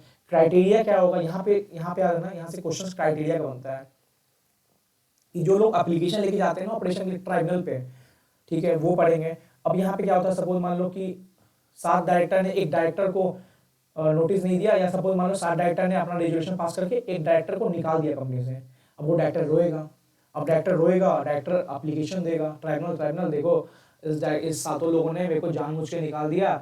डायरेक्टर ट्राइब्यूनल बोलेगा क्या उसने रेजोल्यूशन पास किया, डायरेक्टर बोलेगा हाँ सर सबने तो रेजोल्यूशन पास किया था, तो ट्राइब्यूनल फिर क्या बात होगी, तो सर इन्होंने ना मेरे साथ अत्याचार किया है, जबरदस्ती किया है, ऐसा कुछ नहीं था कि मैंने किया, ये क्या एटीट्यूड। ट्राइब्यूनल बोलेगा क्राइटेरिया क्या है, क्या तुमने क्राइटेरिया बोले तो 10% आप क्या पेड अप शेयर होल्ड कर रहे हो, और क्या 1/10 ऑफ मेंबर, हम पढ़ेंगे कि कितने लोग अगर एप्लीकेशन देना चाहे ट्राइब्यूनल पे दे सकते हैं, ठीक है। इसके बाद हम जानेंगे ट्राइब्यूनल एप्लीकेशन क्या। अब ट्राइब्यूनल को क्या लगता है कि क्या सही में ऑपरेशन हुआ है, ठीक है, अगर नहीं ऑपरेशन हुआ है तो नहीं कुछ होगा, बंद हो जाएगा। अगर ऑपरेशन हुआ है तो हम 240 सेक्शन 242, ये सेक्शन 241 से चालू होगा, सेक्शन 242 में ट्राइब्यूनल से पावर होते हैं। ट्राइब्यूनल पास इतना पावर है कि वो चाहे तो ये जो डायरेक्टर यहाँ पे निकाला गया ना, इसको फिर से रीअपॉइंट कर सकता है, और कंपनी ने जानबूझ के किसी डायरेक्टर को और कंपनी में लिया होगा ना इसके बदले में, तो उसको निकाल सकता है। तो हम ये ट्राइब्यूनल से पावर पढ़ेंगे। इसमें और भी चीजें छोटे मोटे 4 सेक्शन हम इसको ये देखेंगे, बट ये 5 नंबर आपको देखा जाएगा, ठीक है सर। कंपाउंडिंग ऑफ ऑफेंस क्या होगा, एडजुडिकेशन क्या होगा, स्पेशल कोर्ट क्या होगा। तो याद रखना हमारा सारा यहाँ पे मेन पॉइंट हमारा ये होगा, स्पेशल कोर्ट क्या होता है हम पढ़ेंगे। इसके अंदर 4 मेंबर होते हैं, मेट्रोपोलियन मैजिस्ट्रेट होता है, सिंगल जज होता है, एडिशनल जज होता है, इनका बेंच होता है। सर इसके अंदर और क्या होगा, सर इसके अंदर हम और पढ़ेंगे कि मेडिएशन एंड कंसलिएशन क्या होता है। मेडिएशन मतलब मान लो कि कोर्ट में ऑलरेडी बहुत, हमें पता है कि इंडिया का कोर्ट ऑलरेडी बहुत इंगेज है, बहुत, मतलब क्या कहूँ कि डिसीजन अगर अभी आना है वो 5 साल बाद आएगा। तो इसमें क्या होता है ना, एक स्पेशल कोर्ट बनता है। स्पेशल कोर्ट क्यों बनता है, फॉर स्पीडी डिसीजंस, ठीक है। यहाँ स्पेशल कोर्ट सेंट्रल गवर्नमेंट बना के स्पीडी डिसीजन दे सकती है। हर स्टेट में एक स्पेशल कोर्ट या 2 स्पेशल कोर्ट बन सकता है, जहाँ पे क्या होता है सेंट्रल गवर्नमेंट या ट्राइब्यूनल अपना केस को यहाँ ट्रांसफर करती है, और ये इन्होंने 3 मंथ्स में अपना डिसीजन देना पड़ता है। मतलब जस्ट लाइक सिंपल सा प्रोसेस है कि इसके अंदर हमें पढ़ना है पहले मेंबर्स कितने, स्पेशल कोर्ट कितने बेंचेस का मेंबर्स होता है, ठीक है, कौन कौन से केस स्पेशल कोर्ट में आने वाले हैं, क्योंकि हमारा कोर्ट ऑलरेडी बहुत इंगेज है, high court supreme court engage है। क्या करता है वहाँ पे मैटर ट्रांसफर करके बोलता है स्पेशल कोर्ट आप डील कर लो इस मैटर को। फिर इसके अंदर मेडिएशन कंसिलिएशन है, फिर इसी के अंदर हमें कॉग्निजेबल नॉन कॉग्निजेबल वाले बताया गया है, हम ये पढ़ेंगे। फिर पढ़ेंगे एक्यूटल के बारे में पढ़ेंगे। सर एक्यूटल मतलब क्या होता है, सपोज किसी आदमी को बाइज्जत बरी कर दिया जाता है, ठीक है, जबकि वो होता है क्या बोलते हैं उसको, जबकि उसने कुछ कर रखा है, मतलब कंपनी ने मतलब जैसे उसको जबरदस्ती का बाइज्जत, उसके पैसे के दाम पे क्या करता है वो बाइज्जत बरी हो जाता है, घूस दे देता है किसी को, बाद में सेंटर होने लगता है कि भाई ये बंदा तो गलत था, इसने तो एक्यूज पर्सन था, इसने कुछ तो कर रखा था कंपनी में, इसको बाइज्जत बरी कर दिया गया। तो सेंट्रल गवर्नमेंट क्या करता है, एक कंपनी प्रोसिक्यूटर अपॉइंट करके इसके खिलाफ चलाता है कि भाई तुम रिहा कैसे हो गए, तुम बाइज्जत बरी कैसे हो गए। तो ये जो रिहा और बाइज्जत बरी होता है उसको कहते हैं एक्यूटल। तो एक्यूटल जो बच के निकल जाता है ना, सेंट्रल गवर्नमेंट को बाद में आता है अच्छा ये तो एक्यूटल एक्यूज पर्सन था, ये बाइज्जत बरी हो गया, अब मैं अपना कंपनी प्रोसिक्यूटर अपॉइंट करूंगा और इसके खिलाफ प्रोसीडिंग चालू करूंगा। इसके अंदर 6-7 सेक्शन हम पढ़ेंगे। इसके अंदर क्या है सर, फॉरेन कंट्रीब्यूशन क्या होता है एंड रेगुलेशन एक्ट क्या होता है। ये वो होता है बाहर का जो पैसा होता है ना, बाहर का पैसा डोनेशन वो इंडिया में आता है, इंडिया में ट्रांसफर होता है, या सिक्योरिटीज मनी इंडिया में ट्रांसफर होते हैं, या इंडिया वाले बाहर जाके हॉस्पिटलिटी लेते हैं, रूम होटल सर्विस लेते हैं विदाउट एनी कंसिडरेशन, उसके रिगार्डिंग यहाँ पे डोनेशंस इंडिया वाले को मिलता है। सपोज सोनू सूद का उसको बाहर से डोनेशन मिला, तो उसके रिगार्डिंग है कि क्या वो डोनेशन को प्रॉपर यूज हो रहा है, जिस चीज़ के लिए वो अप्लाई किया गया था डोनेशन का पर्पस, क्या उस डोनेशन के लिए वहाँ पे यूज हो रहा है। Foreign contribution, what is foreign contribution, contribution means donation, articles, securities. इसमें छोटे छोटे पॉइंट्स, बहुत सारे पॉइंट्स देखेंगे इसमें कि कौन आदमी फॉरेन कंट्रीब्यूशन रिसीव कर सकता है इंडिया में, क्या किसी का रिलेटिव बाहर से इंडिया में पैसे भेजता है, क्या वो भी फॉरेन कंट्रीब्यूशन होता है, नहीं, बहुत कुछ है हम देखेंगे। क्या किसी सपोज मनी को छोड़ के कोई गुड्स देता है, आर्टिकल देता है, articles in the sense of goods, ठीक है, आर्टिकल मतलब गुड्स, ठीक है, कोई थिंग देता है तो क्या वो दे सकता है, तो वो लिमिट है कि इतने तक दे सकता है, उसके आगे गया तो भाई वो फॉरेन कंट्रीब्यूशन का ही पार्ट होता है, ठीक है। और क्या पढ़ेंगे इसमें, फॉरेन कंट्रीब्यूशन रिसीव करने से पहले आपको सेंट्रल गवर्नमेंट एप्लीकेशन करना पड़ता है कि कौन कौन लोग फॉरेन कंट्रीब्यूशन ले सकते हैं, ऐसे कोई फॉरेन कंट्रीब्यूशन नहीं ले सकता, ठीक है। तो यहाँ पे हम ये जानेंगे, फॉरेन कंट्रीब्यूशन रेगुलेशन एक्ट पढ़ेंगे, इसके बारे में पढ़ेंगे। बहुत सारे लोगों को मना किया हुआ है इसमें, बहुत सारे लोग मतलब क्या, इसमें न्यूज़पेपर वाले लाएंगे, न्यूज़पेपर आएंगे या पब्लिक सर्वेंट, जजेस, ये सबको है ना फॉरेन कंट्रीब्यूशन लेने मना किया, क्योंकि अगर ये फॉरेन कंट्रीब्यूशन लेना चालू कर दिए ना तो आप ही सोचो क्या होने वाला है। बाहर का पैसा जजेस ले रहे हैं तो बाहर का दबदबा यहाँ बनने वाला है, तो ये डिसीजन हो सकता है इनका बायस हो सके बाहर के पैसे से, इसलिए बोला गया कि ये लोग नहीं ले सकते हैं। बट इसके भी कुछ एक्सेप्शंस हैं, मतलब ये सिंपल समझ लो, बाहर का पैसा इंडिया में आने वाला है बाय वे ऑफ डोनेशन, तो कौन कौन लोग ले सकते हैं, नहीं ले सकते, लिए तो क्या उस पर्पस के लिए यूज़ किए, नहीं किए तो आपका लेने से पहले क्या आपने एप्लीकेशन के लिए अप्लाई किया, एप्लीकेशन अप्लाई किया तो क्या वो पर्पस के लिए यूज़ हो रहा है, एप्लीकेशन अप्लाई किया तो रिन्यूअल कराना पड़ता है, कितने साल के बाद रिन्यूअल कराना पड़ता है, ये सारे पॉइंट्स देखेंगे। और हम देखेंगे कौन कौन सा फॉरेन कंट्रीब्यूशन का पार्ट होता है, फिर देखेंगे क्या जो फॉरेन कंट्रीब्यूशन इंडिया में आया है, जो पैसा आया है वो किस किस पर्पस के लिए यूज़ हो सकता है, क्या वो पर्पस हम इंडिया में मान लो 10 लाख रुपए लेके आया कोई और उसको क्या किया, इंडिया में आया और म्यूचुअल फंड खरीद लिया, तो भाई ये सब नहीं कर सकता। शेयर्स ड्यूटीज खरीद लिया जहाँ पे एप्रिसिएशन एंड डिप्रिसिएशन का रिस्क हाई है, हो सके 10 लाख से 20 लाख हो जाए, 10 लाख से आपका 5 लाख हो जाए, तो appreciation and both depreciation risk का हायर दे, ठीक है। यहाँ पे हम पैसा नहीं यूज कर सकते हैं, ठीक है। क्या फॉरेन कंट्रीब्यूशन मान लो 10 लाख कोई लेके आया और वो 10 लाख अपने भाई को ट्रांसफर कर दिया, क्या ट्रांसफर कर सकते हैं फॉरेन कंट्रीब्यूशन, ये चेक करेंगे हम यहाँ पे, ठीक है सर, ये पढ़ेंगे यहाँ पे सर। अब चैप्टर आता है appointment and qualification of director, ये चैप्टर में बातें मैं अभी कम ही करूँ तो ज़्यादा बेटर है, क्योंकि इसमें मेरे को नहीं तो 4 to 5 क्लासेस मेरे को लगेंगे ही लगेंगे इसमें, ठीक है। ये चैप्टर आपको अच्छे से करना है सर। इसमें क्या है, इसमें हम पढ़ेंगे क्या कौन कौन से डायरेक्टर होते हैं, वो इंडिपेंडेंट डायरेक्टर हुआ, वुमेन डायरेक्टर हुआ, अब रेसिडेंट डायरेक्टर हुआ, हर कंपनी में एक रेसिडेंट डायरेक्टर होना चाहिए, अल्टरनेट डायरेक्टर हुआ, एडिशनल डायरेक्टर हुआ, डायरेक्टर के बारे में पढ़ेंगे। उसके पढ़ेंगे उसकी क्वालिफिकेशन क्या है, डायरेक्टर बनने पर क्या क्वालिफिकेशन होल्ड करना पड़ता है हमें, हम ये जानेंगे। उसके बाद इंडिपेंडेंट डायरेक्टर कौन बन सकता है, वर्डिंग सोचो, इंडिपेंडेंट डायरेक्टर मतलब वो बायस ना होना चाहिए, कितने, ठीक है। और क्या पढ़ेंगे, एक डायरेक्टर एक टाइम पे कितनी कंपनी में डायरेक्टरशिप होल्ड कर सकता है, ठीक है। डिस्क्वालिफिकेशंस पढ़ेंगे, किसी कंपनी में अगर हमें अपॉइंट होना है तो उससे पहले हमारा डिस्क्वालिफिकेशन, ऐसा नहीं कोई डिस्क्वालिफिकेशन अट्रैक्ट कर रहा हो, हम अनसाउंड माइंड के हो, और भी सारी चीज़ें हैं, ठीक है। डिस्क्वालिफिकेशन 2 साइड्स के होंगे, एक कंपनी का डिस्क्वालिफिकेशन होगा, मान लो 2 मैं पढ़ाऊंगा, बताऊंगा क्या क्या, अभी मैं बताऊंगा आपको समझ में नहीं आएगा। कैजुअल वैकेंसी क्या होता है हम उसके बारे में जानेंगे, ठीक है सर। और क्या पढ़ेंगे, डायरेक्टर अपॉइंट कैसे होता है, डायरेक्टर रिमूव कैसे होता है, हम इसके बारे में जानेंगे, ठीक है सर। एक पढ़ेंगे स्मॉल शेयर होल्डर डायरेक्टर, ठीक है। हर नहीं, लिस्टेड कंपनी में स्मॉल शेयर होल्डर डायरेक्टर का कंसेप्ट है कि हर लिस्टेड कंपनी मैंडेटरी नहीं है, बताऊंगा कि लिस्टेड कंपनी में ना स्मॉल शेयर डायरेक्टर मतलब छोटे छोटे शेयर होल्डर्स का ना एक डायरेक्टर हो, मसीहा हो, कि ये उनकी बातें सुन के बोर्ड मेंबर साथ बैठेगा, ये हम जानेंगे इसके अंदर क्या होता है। फिर हम बनेंगे डायरेक्टर बनने के लिए क्या क्या इंपॉर्टेंट चीज़ें होनी चाहिए, जैसे डिन होना चाहिए, कंसेंट जाना चाहिए, DIR2 DIR3 पढ़ेंगे, DIR2 DIR3 जैसा फॉर्म ऑफ MCA, ठीक है। हम डिन के लिए किस फॉर्म के लिए अप्लाई करेंगे तो उसको आराम से पढ़ेंगे, स्लो पढ़ेंगे, चैप्टर को थोड़ा टाइम देंगे, क्योंकि ये ना कोड है, यहाँ से 10 नंबर तो आपको यहाँ दिखेगा और हो सके तो MCQ में 2 से 3 नंबर तो नहीं दिखने वाला है, मतलब मान ही लो दिखेगा ही दिखेगा 2 से 3 नंबर, ठीक है सर। सर अब आप बात करो appointment and remuneration of manager personnel. Sir manager personnel कौन होता है सर, आपने यहाँ पे appointment and remuneration of director क्यों नहीं बोला, ठीक है सर, मैंने क्यों नहीं बोला, मैं आपको चैप्टर स्टार्ट करूँगा तब बताऊंगा। सर यहाँ पे है क्या, यहाँ बेसिकली ये है मैनेजर पर्सन हमारा MD WTD मैनेजर ये लोग होते हैं, ठीक है। That's also what executive director, मतलब जो कंपनी में day to day running business के लिए आते हैं, कंपनी में day to day running business में अपना योगदान देते हैं और रहते हैं कंपनी में। डायरेक्टर में बहुत सारे इंडिपेंडेंट डायरेक्टर है जो क्या होता है सिर्फ बोर्ड मीटिंग अटेंड करने आते हैं, और ये होता है मैनेजर रेम्युनरेशन, इसलिए हम यहाँ पे बढ़ते हैं इनका रेम्युनरेशन, क्योंकि इनको ना कंपनी में जस्ट लाइक एम्प्लॉयमेंट पार्ट में होते हैं, ये भी डायरेक्टर ही होते हैं बट जस्ट लाइक कंपनी में एम्प्लॉयमेंट पार्ट में होती है, इसलिए यहाँ पे बोलते हैं रेम्युनरेशन मिलता है इनको।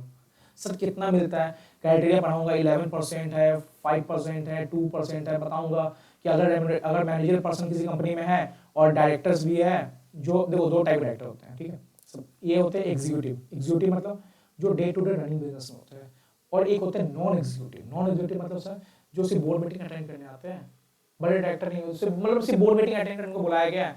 तो ये सोचो ये आपके day to day running business में, तो इनको प्रॉफिट का पार्ट मिलता है सर, इनको उनसे तो ज़्यादा ही मिलेगा रेम्यूनरेशन। आप ही सोचो ना, आपका दोस्त है और आप हो, आपका दोस्त महीने में 4 दिन आता है, मीटिंग करके जाता है, बट आप उस कंपनी में 30 दिन लगातार एज ए एमडी काम कर रहे हो, तो आपको ज़्यादा पैसा मिलेगा या उसको मिलेगा? आपको मिलेगा सर, ठीक है। तो यहाँ हम पढ़ेंगे क्राइटेरिया लिमिट पढ़ेंगे सर, इसमें इसको कितना पैसा मिलेगा, प्रॉफिट का पोर्शन होता है। इफ कंपनी को प्रॉफिट नहीं भी होना तो इसको तब भी डायरेक्टर रेम्यूनरेशन मिलता है। अब तो अमेंडमेंट भी आ गया है इसमें कि ये जो डायरेक्टर होते हैं ना, पहले इनको नॉन प्रॉफिट, कंपनी को प्रॉफिट हो या कंपनी को प्रॉफिट ना हो या कंपनी को लॉस हो जाता है, तो पहले इनको ही मिलता था पैसा, अब तो इनको भी मिलना चालू हो गया, अमेंडमेंट है। और एग्जामिनेशन में पूछ भी दिया है, इस बार पूछा है सर एग्जामिनेशन में, ठीक है। तो हम यहाँ पे ये पढ़ेंगे, उसके बाद हम पढ़ेंगे कौन कौन अगर डायरेक्टर को ज़्यादा पैसा चला गया उसके रिगार्डिंग क्या है। उसके बाद प्रॉफिट कैलकुलेशन पढ़ेंगे, कैसे प्रॉफिट कैलकुलेशन करेंगे, मतलब ये सिंपल यहाँ पे होता है ना, 11% 5% ऑफ नेट प्रॉफिट मिलता है, नेट प्रॉफिट ना कि gross profit, net profit after gross निकलता है। तो वो नेट प्रॉफिट का कैलकुलेशन पढ़ेंगे, कितना मतलब 5% ऑफ नेट प्रॉफिट मिलना अगर एमडी को, तो वो नेट प्रॉफिट का कैलकुलेशन देखेंगे कैसे नेट प्रॉफिट निकलता है। लॉस हो गया तो इफेक्टिव कैपिटल के बेस पे निकलता है, ठीक है, तो वो देखेंगे।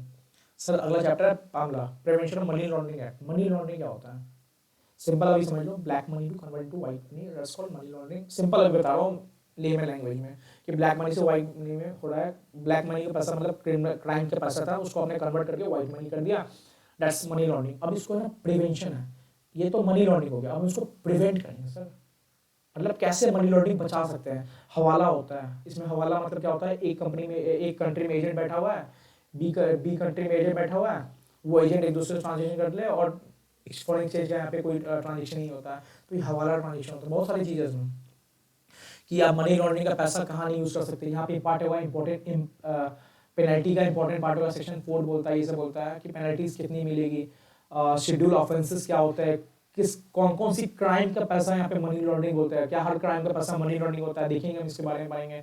उसके बाद पढ़ेंगे कि अब मनी लॉन्ड्रिंग से, सपोज आपने मनी लॉन्ड्रिंग से 100 करोड़ रुपए कमाया, ठीक है, कोई क्राइम का पैसा आपने वाइट कर दिया और उससे एक बिल्डिंग बनाया, क्या ये बिल्डिंग हमेशा आपका क्लीन रहेगा? नहीं, किसी दिन ऑफिसर पता चलेगा, कौन सा ऑफिसर पता चलेगा, ये भी पढ़ेंगे। जो आपका बिल्डिंग है ना, सीज करके यहाँ पे आपका सीज करके आपका स्टार्ट हो सकता है, यहाँ पे एजुकेशन ये सब स्टार्ट हो सकता है, स्पेशल कोर्ट पे जाके आपका पता चलेगा, आपको प्रूफ करना पड़ेगा कि आपका ये मनी लॉन्ड्रिंग का पार्ट है या नहीं, कि आपने मनी लॉन्ड्रिंग पैसा से खरीदा कि नहीं खरीदा, ठीक है। यहाँ पे कॉन्फिस्केशन का पार्ट होगा, यहाँ पे कॉन्फिस्केशन पढ़ेंगे कि अगर आपने प्रूफ नहीं कर पाया कि आपका ये पैसा मनी लॉन्ड्रिंग के बिल्डिंग से मनी लॉन्ड्रिंग के पैसा से आपने ये बिल्डिंग बनाया है, तो आपका प्रॉपर्टी कॉन्फिस्केट हो जाएगा, मतलब सीजी के पास चला जाएगा, अब फिर नहीं बचा पाओगे, ठीक है। तो यहाँ पे याद रखना स्टेप्स है, यहाँ जानेंगे। पहले डायरेक्ट कॉन्फिस्केट नहीं होगा, कभी भी आपका आके प्रॉपर्टी जब्त नहीं कर सकता है। सबसे पहले आपका प्रॉपर्टी अटैच करेगा, ठीक है, फिर 30 दिन बाद नोटिस जाएगा, फिर आपको आना पड़ेगा, आपको प्रूफ देना पड़ेगा, भाई ये मेरा मनी लॉन्ड्रिंग नहीं है, मेरा खून पसीना से कमाया हुआ पैसा का बिल्डिंग है, या कोई कुछ भी प्रॉपर्टी है, या ये पैसा ही आपका मान लो पता चल गया मनी लॉन्ड्रिंग, आपको प्रूफ देना ही पड़ेगा। अगर आप नहीं प्रूफ दे पाए ना, तो यहाँ पे कॉन्फिस्केटेड है। और एक चीज और भी पढ़ेंगे, वेक्टिशियस सर्च, मतलब क्या होता है, मतलब कोई भी ऑफिसर आपके घर में नहीं घुस सकता है, उसको रीजन इन रिकॉर्डिंग राइटिंग करना पड़ेगा कि आपके घर में अगर कोई घुस रहा है, आपको लग रहा है कि ये मनी लॉन्ड्रिंग आपने प्रॉपर्टी घर में रखा है, कार हो कुछ भी हो रखा हुआ है, तो आपने उसको रीजन रिटन लेके वो जा सकता है आपके पास। अगर उसने रीजन रिकॉर्डिंग नहीं किया ना, तो दैट्स कॉल्ड वेक्टिशियस सर्च, मतलब जबरदस्ती का सर्च करने घुस गया, ऑफिसर जानबूझ के आपको आपसे बदला लेना चाहता है, कुछ भी है। तो ये इसमें यही पढ़ेंगे कि मनी लॉन्ड्रिंग में क्या होता है, मनी प्रिवेंशन कैसे बचा सकते हैं मनी लॉन्ड्रिंग को, क्या क्या स्टेप्स होते हैं मनी लॉन्ड्रिंग में पैसा बचाने के, पैसा मनी लॉन्ड्रिंग में कब घुल जाता है, जस्ट इंटीग्रेशन प्लेसमेंट लेयरिंग होता है, प्रोसेस बताएंगे। इसका पेनल्टी पार्ट इंपॉर्टेंट है, कितने साल का कोई बंदा मनी लॉन्ड्रिंग में आ जाए, कितने साल का पेनल्टीज है। ऑब्जेक्टिव डिक्टो आने वाला है इसमें से, 3 से 6 नंबर का आने वाला है। सपोज इसमें और भी क्या पढ़ेंगे, सपोज कोई इंडिया में पर्सन मनी लॉन्ड्रिंग का पैसा कमाया और वो बाहर चला गया, अब सर पकड़े कैसे, तो उसके रिगार्डिंग भी पॉइंट्स पढ़ेंगे। और क्या पढ़ेंगे सर इसमें, और हम ये पढ़ेंगे कि रिपोर्टिंग एंटिटी क्या क्या, रिपोर्टिंग एंटिटी का राइट, रिपोर्टिंग का ऑब्लिगेशन क्या क्या, रिपोर्टिंग को क्या क्या करना पड़ेगा, रिपोर्टिंग के सर कौन कौन है यहाँ पे, फाइनेंशियल इंस्टीट्यूशन हो गया, कि सबसे ज़्यादा पैसा है ना बैंकिंग सेक्टर से पैसा घूम सकता है हमारा मनी लॉन्ड्रिंग का, इसलिए बैंकिंग सेक्टर पे थोड़ा सा है ना, थोड़ा सा कंट्रोल बनाया गया है। तो बैंकिंग इंडस्ट्रीज को, बैंकिंग फाइनेंशियल इंस्टीट्यूशन को क्या क्या रिपोर्टिंग देना पड़ेगा, किसको रिपोर्टिंग देना पड़ेगा, ये हम पढ़ेंगे इसके अंदर मनी लॉन्ड्रिंग में। इसको थोड़ा स्ट्रिक्ट किया गया अभी से, 3 चीज़ें नहीं लाई गई हैं, ठीक है। स्पेसिफाइड ट्रांजेक्शन के नाम से आई है कि 3 चीज़ें स्पेसिफाइड ट्रांजेक्शन अगर किसी बैंकिंग को लगा कि हो रहा है तो वो वहाँ पे एक्शन ले सकता है।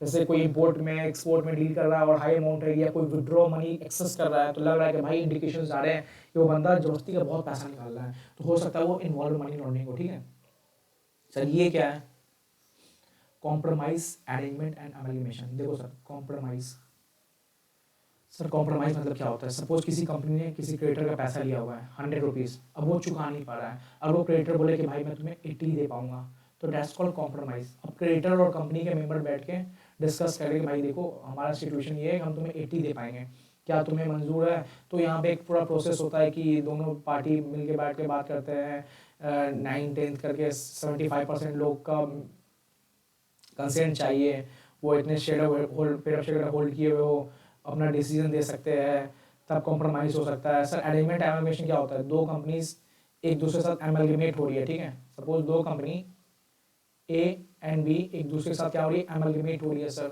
सर एमलगमेट हो रही है, इसका प्रोसेस क्या होगा सर, ये पढ़ेंगे। क्या कोई बाहर की फॉरेन कंपनी, सर कोई बाहर की फॉरेन कंपनी इंडिया के कंपनी के साथ एमलगमेट हो सकती है सर, हम ये पढ़ेंगे। और क्या पढ़ेंगे सर, सर इसमें पढ़ेंगे फास्ट ट्रैक मर्जर पढ़ेंगे कि एक होता है मर्जर सिंपल लॉन्ग प्रोसेस है कि ट्राइब्यूनल पास गए, ट्राइब्यूनल ने वो बोला कि नोटिस दो सब शेयर होल्डर्स को, शेयर होल्डर्स की मीटिंग हुई, डिसीजन गया, डिसीजन देखेंगे, सेंट्रल गवर्नमेंट के इंटरेस्ट, सेंट्रल गवर्नमेंट चेक करेगा क्या पब्लिक इंटरेस्ट में है। ये फास्ट ट्रैक मर्जर में क्या होता है, ट्राइब्यूनल पहले इन्वॉल्व नहीं होता है, पहले आपकी रेगुलेटरी अथॉरिटी इन्वॉल्व होती है। इस वक्त RBI हुआ, SBI SEBI हुआ, इनको नोटिस जाता है, ये अपना ओपिनियन देते हैं, कंपनी का मीटिंग बैठता है, फिर ट्राइब्यूनल लास्ट में आता है, इसलिए इसको थोड़ा फास्ट ट्रैक होता है ना, जल्दी जल्दी करते हैं, फास्ट ट्रैक मर्जर होता है, ठीक है सर। और क्या होता है सर, और इसमें पढ़ेंगे हम सेंट्रल गवर्नमेंट पब्लिक इंटरेस्ट में आके भी मर्जर करा सकती है। ये तो अपने मर्जर कंसेंट पे किया दोनों कंपनी ने, सेंट्रल गवर्नमेंट लगा कि भाई MRF हीरो लॉस में चल रही है, होंडा लॉस में चल रही है, क्या क्यों ना हीरो होंडा को पब्लिक इंटरेस्ट में मिला दिया जाए, हीरो होंडा बना दिया जाए, और पब्लिक इंटरेस्ट में क्या पता प्रॉफिट अच्छा कमा के दे। पब्लिक इंटरेस्ट में क्या सेंट्रल गवर्नमेंट ने किया, तो क्या इस सेंट्रल गवर्नमेंट ने बोल दिया तो ये दोनों को मानना ही पड़ेगा, नहीं सर, ये भी देखेंगे हम क्यों नहीं मानना पड़ेगा। अगर मानना पड़ेगा ठीक है, अगर मान लो हीरो और होंडा का मर्जर हो गया, या मान लो एमलगमेशन हो गया, ठीक है, तो क्या कोई कंपनी हीरो से होंडा हो गई, हीरो होंडा हो गई, तो क्या हीरो अपने बुक्स ऑफ अकाउंट को डिस्पोज कर सकता है, तो उसकी भी टाइम लिमिट है, वो भी वही सेंटर किसके परमिशन लेकर सकता है, सेंट्रल गवर्नमेंट। तो एक एक सेक्शन उठाएंगे, इसके अंदर 10 सेक्शन है, शायद 8 से 10 सेक्शन है, एक एक उठाएंगे, ठीक है सर। सर IBC क्या होता है, ये चैप्टर जो है ना, ये सर ये क्या होता है सर, देखो इस चैप्टर में ना, देखो सर इस चैप्टर में ना बेसिकली अभी फाइनेंशियल इंस्टीट्यूशन नहीं लाया है। सपोज कोई कंपनी है, ठीक है सर, ये कंपनी किसी बैंक का कुछ पैसा लेके बैठी हुई है 10 करोड़ रुपीज, सपोज मान लो, इसके अंदर लिमिट भी है, पहले 1 लाख थी, अब 1 करोड़ हो गई, मतलब 1 करोड़ तो पैसा होना चाहिए, डिफॉल्ट होना चाहिए। अब क्या होता है, कोई कंपनी पैसा ली किसी बैंक का और कंपनी ने डिफॉल्ट कर दिया, मतलब रीपेमेंट नहीं किया उसका, ठीक है, पैसा ले लिया कंपनी ने क्या किया, रीपेमेंट नहीं किया। अब कंपनी ने क्या कर दिया सर, डिफॉल्ट कर दिया। अब कंपनी ने डिफॉल्ट कर दिया, तो पहले क्या होता था ना, IBC से पहले लंबा प्रोसेस था, वाइंडिंग अप होता था, मतलब एप्लीकेशन गया, कोर्ट कचहरी दौड़ रहे। अब क्या हुआ, IBC 2016 में आने के बाद कंपनी क्या करती है, या बैंक क्या करती है, जो बैंक ने जिस कंपनी को पैसा दिया, अब बैंक को ये पैसा नहीं मिला, अब बैंक क्या करती है, बैंक डायरेक्ट करती है ट्राइब्यूनल पास एप्लीकेशन। अब यहाँ बहुत कुछ देखेंगे, कौन कौन एप्लीकेशन कर सकता है। 3 टाइप के लोग होते हैं, ऑपरेशनल क्रेडिटर, फाइनेंशियल क्रेडिटर, और ये कंपनी खुद भी जा सकती है सर। कंपनी को डिफॉल्ट किया, कंपनी देखा मेरे से कुछ हो नहीं रहा है, क्यों ना मैं ट्राइब्यूनल चल जाऊँ। इसके अंदर क्या होता है मैं बताता हूँ अभी। कंपनी खुद जा सकती है, जस्ट कॉर्पोरेट डेटर बोलते हैं उसको।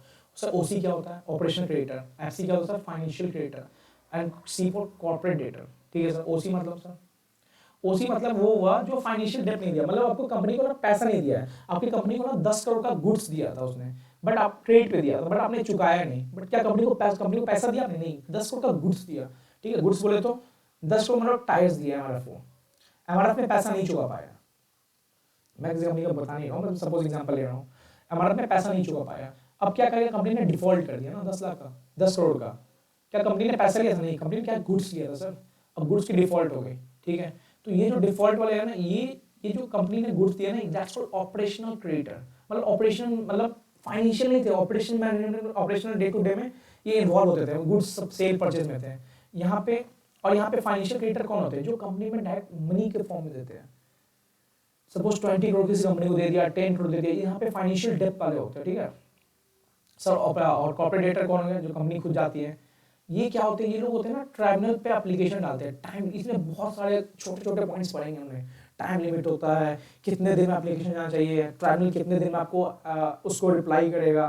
कुछ गलत निकला एप्लीकेशन, मान लो 10 करोड़ का आपने गुड्स दिया कंपनी को, ठीक है, और पता चला कि वो सारा डिफेक्टिव गुड्स था। अब भाई कंपनी तो जोर पैसा नहीं देगी आपको, डिफेक्टिव गुड्स का कौन पैसा देता, आप ही सोचो। तो यहाँ पे आपका पार्ट गलती हुआ ना। तो यहाँ पे ट्राइब्यूनल बोलता है कि भाई तुम एक बात बताओ, तुम एप्लीकेशन लेके आए हो 10 करोड़ का, तुम्हारा डिस्प्यूट था, मतलब तुम्हारे गुड्स ही डिफेक्टिव थे, कंपनी ने तो ये एप्लीकेशन लाया, तुम्हारे गुड्स डिफेक्टिव थे, तो तुम कैसे एप्लीकेशन दे सकते हो? तुम अपने पार्ट से सही करो ना पहले। चलो फाइनेंशियल क्रेडिटर 20 करोड़ रुपया दिया, अब कंपनी ने क्या किया, कंपनी ने उसको चुका दिया, लेकिन कंपनी बोल रही कि भाई इसने चुकाया ही नहीं, तो ट्राइब्यूनल बोलता भाई तुम भी डिफॉल्ट कर रहे हो। मतलब एप्लीकेशन दे, सिंपल ये बता रहा है, ट्राइब्यूनल पास भी पूरा चांस है कि ट्राइब्यूनल एप्लीकेशन को चेक करेगा, ऐसा नहीं है तुम जबरदस्ती का एप्लीकेशन लेके आ रहे हो, ठीक है। कॉर्पोरेटर भी देखेगा, अंदर और भी पढ़ेंगे ट्राइब्यूनल क्या करता है। फिर यहाँ पे CIRP प्रोसेस चालू होता है, ठीक है। एक रेजोल्यूशन एप्लीकेंट होता है, ठीक है, इंटरिम रेजोल्यूशन एप्लीकेंट बोलते हैं, अभी बताऊंगा IRP से ये इंटरिम रेजोल्यूशन एप्लीकेंट होता है, ये मोस्टली CA सब होते हैं, अभी ये ज़्यादा चल रहा है। ये IRP से RP हो जाता है, मतलब बताऊंगा इसके अंदर CIRP आता है। CIRP क्या होता है? एक CA या कोई भी IRP यहाँ पे अपॉइंट होता है, और ये आपके क्या करता है, आपकी कंपनी को चलाता है। सपोज ये कंपनी ने डिफॉल्ट किया, अभी कंपनी ने हाथ खड़े कर दिए हैं, तो ये ट्राइब्यूनल क्या करता है, एक RP अपॉइंट करता है, IRP अपॉइंट करता है, और ये IRP है ना पब्लिक नोटिस देगा कि देखो अब कंपनी का है ना IBC CIRP चालू हो गया, कॉर्पोरेट रिजोल्यूशन प्रोसेस चालू हो गया है, ठीक है। अब जिसका इसका जो मनी था, अब मेरे को एप्लीकेशन डालो। ये CIRP मोस्टली IRP मोस्टली एक बंदा होता है जो CA ऑफिस या जो भी हो गए यहाँ पे आते हैं, और ये कंपनी को चलाना चालू करते हैं।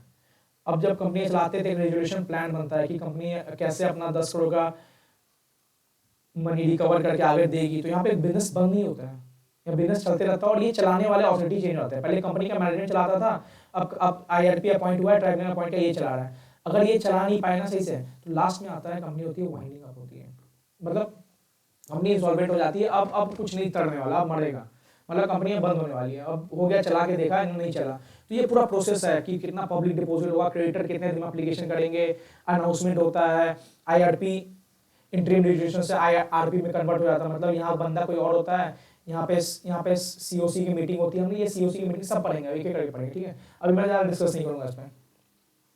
Sir meeting of boards and it's power, sir इसमें क्या पढ़ना है हमें? सर इसमें हमें पढ़ना है कि बेसिकली जाना है इसमें बोर्ड मीटिंग्स के बारे में, कि एक कंपनी में एक साल में कितनी बोर्ड मीटिंग्स होनी चाहिए। कोडम क्या होता है? कोडम क्या होता है सर? ठीक है, कोडम क्या होता है? सपोज एक कंपनी में 10 डायरेक्टर हैं, तो कितने लोग मीटिंग में प्रेजेंट होना चाहिए अगर कोई डिसीजन लिया जा रहा है? तो सपोज कोडम में बोला गया है कि 2 मेंबर प्रेजेंट होना चाहिए, क्या डिसीजन जब हो रहा है क्या कंपनी में 2 लोग भी आए कि नहीं आए हैं? तो ये चेक करेंगे सर। और क्या पढ़ेंगे हम? इसे पढ़ेंगे पावर ऑफ बोर्ड पढ़ेंगे, जहाँ पे ये देखेंगे कि बोर्ड के पास क्या क्या पावर है। सपोज आपको कंपनी में बायबैक करना है, शेयर्स बायबैक करना है, तो क्या बोर्ड के पास पावर है कि शेयर्स बायबैक कर रहे हैं, या कंपनी को लोन लेना है? तो बोर्ड कौन होता है? बोर्ड सपोज डायरेक्टर होते हैं, 10 डायरेक्टर का मिला के एक बोर्ड बनता है, ठीक है। तो यहाँ पे हम चेक करेंगे क्या हमारे पास डायरेक्टर पास पावर है कि वो पैसे रेज कर सकते हैं, या डिपॉजिट ले सकते हैं, या किसी को पैसा दे सकता है। सर और क्या पढ़ेंगे? सर इसमें और हम पढ़ेंगे इंटरेस्टेड डायरेक्टर क्या होता है, वो जानेंगे इंटरेस्टेड डायरेक्टर बारे में। सर और क्या जानेंगे? रिलेटेड पार्टी वाले जानेंगे कि क्या कोई डायरेक्टर रिलेटेड पार्टी में इन्वॉल्व है और कंपनी क्या रिलेटेड पार्टी में इन्वॉल्व है। सर और क्या जानेंगे? और हम जानेंगे चैरिटी, कोई कंपनी अगर चैरिटेबल इंस्टीट्यूशन को डोनेशन दे रही है तो कितने लिमिट तक दे सकती है, या किसी डिफेंस में पैसा दे रही है तो कितने लिमिट तक दे सकती है, या किसी पॉलिटिकल लोग को पैसा दे रही है, पॉलिटिकल इंस्टीट्यूशन पैसा दे रही है तो कितने लिमिट तक दे सकती है, और कौन कौन से रेजोल्यूशन पास होने वाले, 2 OR SR यूनानिमस रेजोल्यूशन क्या पास होने वाला है। ओवर में पता है 50%, 75% यूनानिमस, 100% होता है प्रेजेंट एंड वोटिंग। ये देखेंगे कैसा रेजोल्यूशन पास होके कितना डोनेशन दे सकती है, बोर्ड मीटिंग देखेंगे, नोटिस देखेंगे। ये प्रैक्टिकल मैंने ऑडिट जहाँ तक किया है ना, इस प्रैक्टिकल में यहाँ लिंकेज ज़्यादा आएगा। आपको चेक करना होता है क्या कंपनी ने प्रॉपर नोटिस दिया है, मीटिंग से पहले क्या 7 दिन 10 दिन 15 दिन, क्या कंपनी एक लिमिट है, टाइम पीरियड है, क्या कंपनी ने नोटिस दिया है प्रॉपर, हम ये चेक करेंगे यहाँ पर। सर एनसीएलटी यहाँ पे हम देखते हैं कि NCLT national company law appellate tribunal, ठीक है। तो यहाँ पे इसका ऑर्डर आया, तो क्या इसका ऑर्डर हमारे पास बाइंडिंग करता है? नहीं सर, इसका ऑर्डर पे हम एनसीएलटी पे जा सकते हैं, एनसीएलटी पे सुप्रीम कोर्ट पे जा सकते हैं। यहाँ पे हम ये सब देखेंगे, सबको कोर्ट वाले प्रोसीजर है यहाँ पे ध्यान देंगे, ठीक है सर। अब सर आता है निधि कंपनी। निधि कंपनी क्या होती है? निधि कंपनी सिंपल अभी समझ लो, निधि कंपनी वो होती है जो अपने मेंबर से ही पैसा कलेक्ट करती है और अपने मेंबर को ही पैसा देती है। क्या इसके अलावा कोई और बिजनेस कर सकती है? ये नहीं कर सकती सर, बस एक लॉकर रेंट का बिजनेस कर सकती है। तो वो भी लिमिट है कि कितने उसका अमाउंट कितने तक लॉकर रेंट का इनकम होना चाहिए। तो सिंपल समझ लो, निधि कंपनी कुछ नहीं होती है। निधि कंपनी होती है 200-300 लोग का मेंबर होता है, उसमें क्या करते हैं सब थोड़ा थोड़ा डिपॉजिट मनी देते हैं निधि कंपनीज में। निधि कंपनी क्या करती है, किसी को जरूरत पड़ा, सपोज 300 लोगों ने डिपॉजिट मनी दिया और वो 300 लोगों ने दिया, तो वो अमाउंट हो गया 30 लाख रुपया। 300 100 रुपया 10 हो गया, मतलब 30 लाख रुपया अमाउंट हो गया। अब वो 30 लाख में किसी एक मेंबर को ना कुछ जरूरत पड़ गया, तो वो मेंबर से ही पैसा लेके मेंबर को दे सकती है, जिससे क्या होता है मेंबर को हेल्प हो सकता है, ठीक है सर।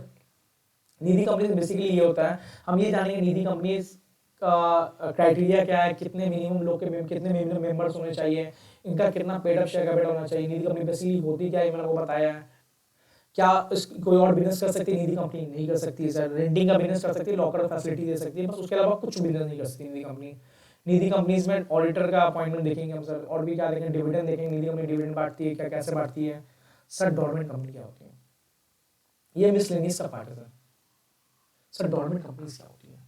हमने कंपनीज बहुत तरह के अभी देखेंगे, पब्लिक कंपनी है, प्राइवेट कंपनीज है, ये सब लोग जानते हैं, ओपीसी है, small company. Sir dormant company क्या होती है सर?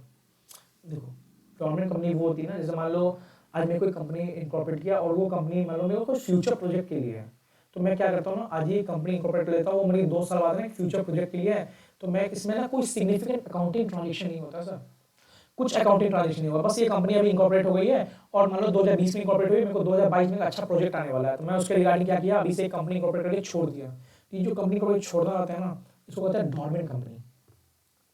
इसके अंदर कोई अभी अकाउंटिंग ट्रांजेक्शन नहीं हुई है, मतलब कुछ भी सेल परचेज नहीं देखने में मिल रहा है, ठीक है।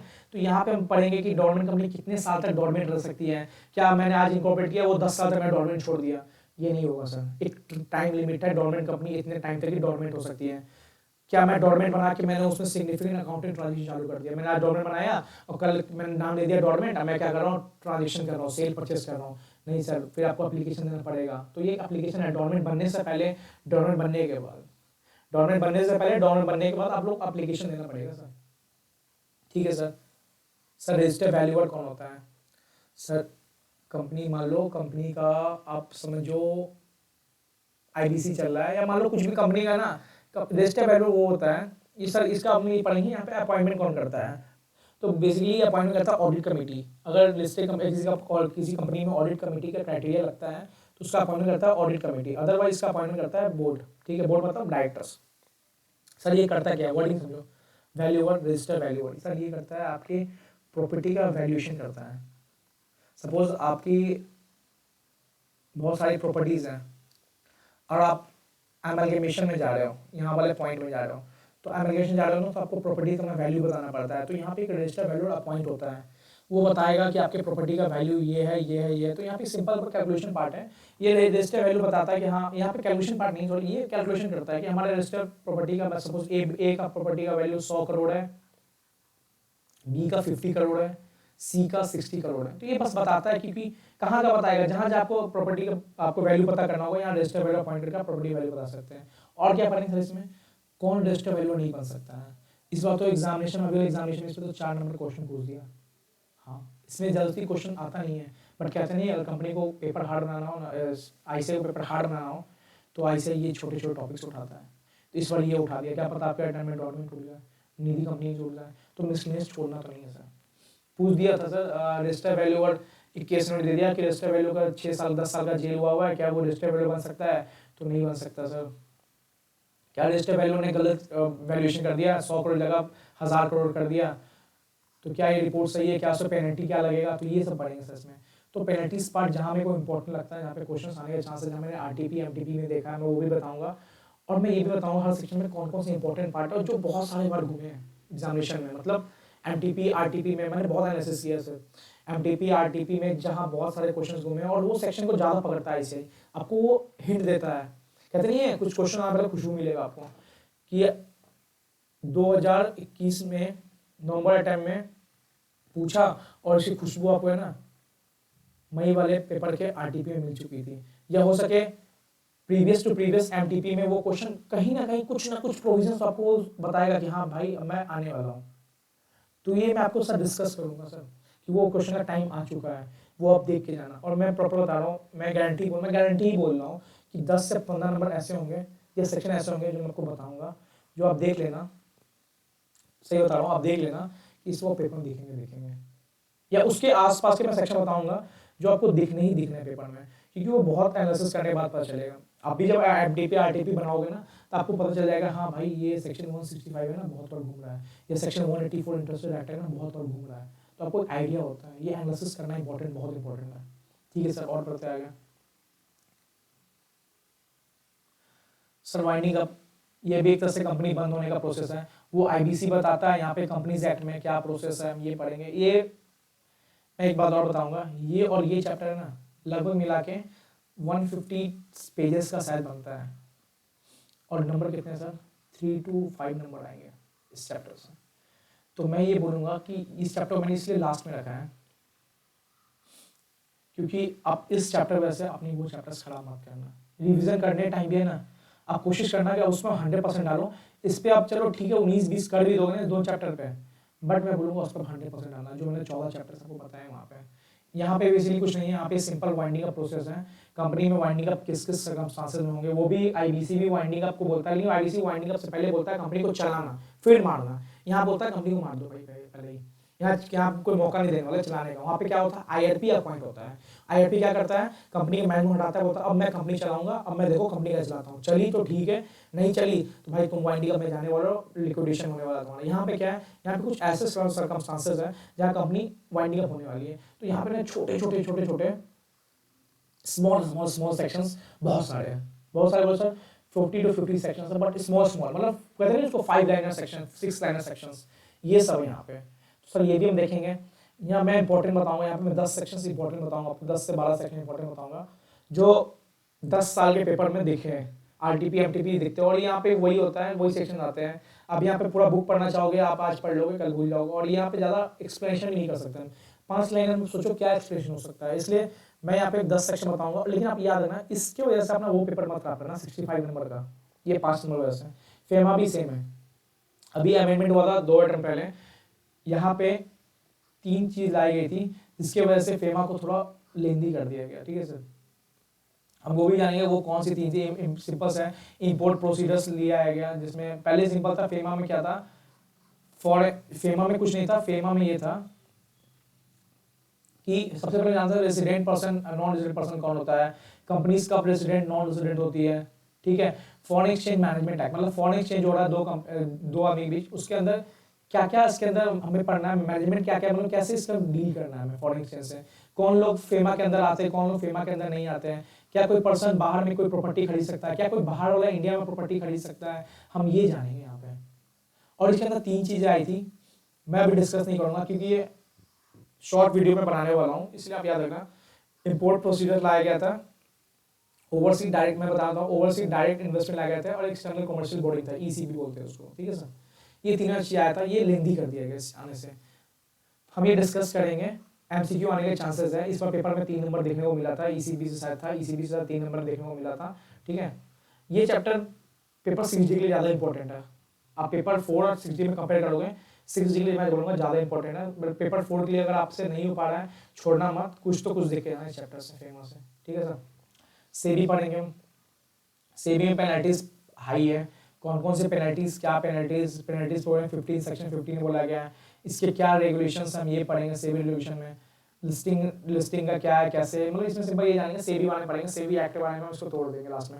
इसके मैंने ये लास्ट रखा है, ये इस पर भी थोड़ा अनसर्टिफाई कि ये कितने नंबर का आ रहा है क्या आ रहा है, मैं इस पर थोड़ा एनालिसिस करूंगा, इंपॉर्टेंट सेक्शन में निकालूंगा यहाँ पे और मैं आपको बताऊंगा। बट याद रखना हमारा सबसे इंपॉर्टेंट फोकस कहाँ रहेगा, हमारा इंपॉर्टेंट फोकस रहेगा यहाँ तक का सबसे इंपॉर्टेंट, मतलब ये 14 चैप्टर आपने किया ना सही से, मैं ट्रस्ट करके बता रहा हूँ, मैं ट्रस्ट में बता रहा हूँ, ये 14 क्वेश्चन करने के बाद है ना आपका जो ग्रिप होता है ना मेन कंपनी लॉ का या इकोनॉमिक लॉ का बहुत सही हो जाएगा। और यहाँ पे ये चैप्टर मैं अच्छे से करवाऊंगा यहाँ तक। इस चैप्टर को मैं भी पर्सनली बोलूंगा जो अमेंडमेंट से पहले था, मतलब इस 3 चीज से पहले जो था ना वो पार्ट अच्छे से कर गया ना, मतलब कुछ रेगुलेशन है कि कौन लोग फेमा में इन्वॉल्व होते हैं, कौन अगर कोई मान लो 3 रेगुलेशन है, क्या क्या फेमा के अंदर नहीं आता है, कौन कौन से लोग बाहर से पैसा नहीं ले सकते हैं, क्या क्या फेमा के अंदर कौन सा फेमा ट्रांजेक्शन नहीं होता है ऐसा, यहाँ पे आरबीआई से अप्रूवल लेना पड़ता है, सीजी से अप्रूवल लेना चाहिए। बट ये 3 चीज आने के बाद है ना ये चैप्टर थोड़ा लेंदी हो गया है, मतलब थोड़ा नहीं अच्छा तरह से लेंदी हो गया है। ओवरसीज डायरेक्ट इन्वेस्टमेंट हो गया, इंपोर्ट के बारे में थ्योरी भरा पड़ा है। बट यहाँ पे मैं इसको रिफाइन करने की कोशिश करूंगा नोट्स में कि इंपोर्ट प्रोसीजर में कितने दिन इंपोर्ट करना पड़ता है, कितने दिन पैसा जाना चाहिए आना चाहिए, ओवरसीज डायरेक्ट इन्वेस्टमेंट में अच्छा खासा नोट्स बना दूंगा आपके लिए, एक्सटर्नल कमर्शियल बोर्डिंग में देखूंगा, ठीक है। और सेबी एक्ट हम लास्ट में करेंगे, सेबी एक्ट में सेबी मोस्टली जानते हो securities board of exchange of India होते हैं, ठीक है। इसको हम लास्ट में आएंगे, इसके अंदर मेनली आता है ना पेनल्टीज के प्रोविजन ज़्यादा पूछे जाते हैं, ठीक है। और अब बात करते हैं सर, हमने तो आप पूरा डिस्कस किया चैप्टर वाइज, ये इतने चैप्टर को पढ़ने सर, ठीक है। और मैं बता रहा हूँ 14 चैप्टर जो हमने देखा है ना वो हमारा 60 to 65 नंबर कवर कर रहा है, और ऑब्जेक्टिव लेके आप समझ लो कि 27 नंबर कवर कर रहा है सर। तो यहाँ पे 90 नंबर का पेपर लगभग वो 14 चैप्टर्स दे रहा है आपको, ठीक है। और ये 10 नंबर पर आपको यहाँ से देखने को मिलेगा सर, मैं नहीं बोल रहा हूँ बिल्कुल नहीं आने वाला। तो अगर इस 10 नंबर में हम थोड़ा सा चलो कम भी मेहनत किए ना तो 6-7 नंबर लैक तो हम तो कर ही देंगे सर इसमें, और इतना तो नॉलेज हम ले ही लेंगे अभी पढ़ते पढ़ते हैं। तो लगभग 97 नंबर आपके हाथ में रहेगा। और मैं सच बता रहा हूँ जैसे मैंने फिजिकल बैच खत्म किया है, प्रॉपर नोट्स, स्टडी मैट के क्वेश्चन और डायग्राम, ये 3 आप सही से कर लोगे ना, उसके बाद जो क्वेश्चन उठाना आप उठा के देखना, आपको ना याद है तब फिर मेरे को आप कमेंट करके बताना, ठीक है सर। और हम स्टार्ट करेंगे कल से, होना हम मेरा चैप्टर का सीक्वेंस बता दिया आपको, ठीक है। कंपनी कॉर्पोरेट आउटसाइड इंडिया, ये हमारा पहला चैप्टर रहेगा, आराम से पढ़ेंगे, ज़्यादा लेंदी भी नहीं करेंगे किसी को, रीडिंग वाला पोर्शन मैं बिल्कुल नहीं करने वाला हूँ, मैं समझाने पे ज़्यादा फोकस रखूंगा और मैं क्रक्स ज़्यादा बनाऊंगा कि आपको क्या करें, आपको हिट करें। लास्ट के याद रखना, हमारा टारगेट याद रखना, हम क्यों लैग कर जाते हैं एग्जामिनेशन में, हमारे पास टाइम लगता है 1.5 डे। और आपको इसमें कोई 1000 पेज की बुक दे दें कि भाई ये पढ़ो, रिवाइज करने भी दे देना सर, तो आप समझ जाओ क्या होने वाला है। तो हम इतना रिफाइन करेंगे ना, मतलब रिफाइन इन द सेंस ये नहीं कि हम रिफाइन पढ़ाएंगे, नहीं, रिफाइन मतलब क्या हो गया, हम फर्स्ट डिवीजन, सेकंड डिवीजन और थर्ड डिवीजन में इतना रिफाइन हो जाएंगे कि हमारे पास जो 1.5 दिन हो ना उस 1.5 दिन में आग लगा सकते हैं।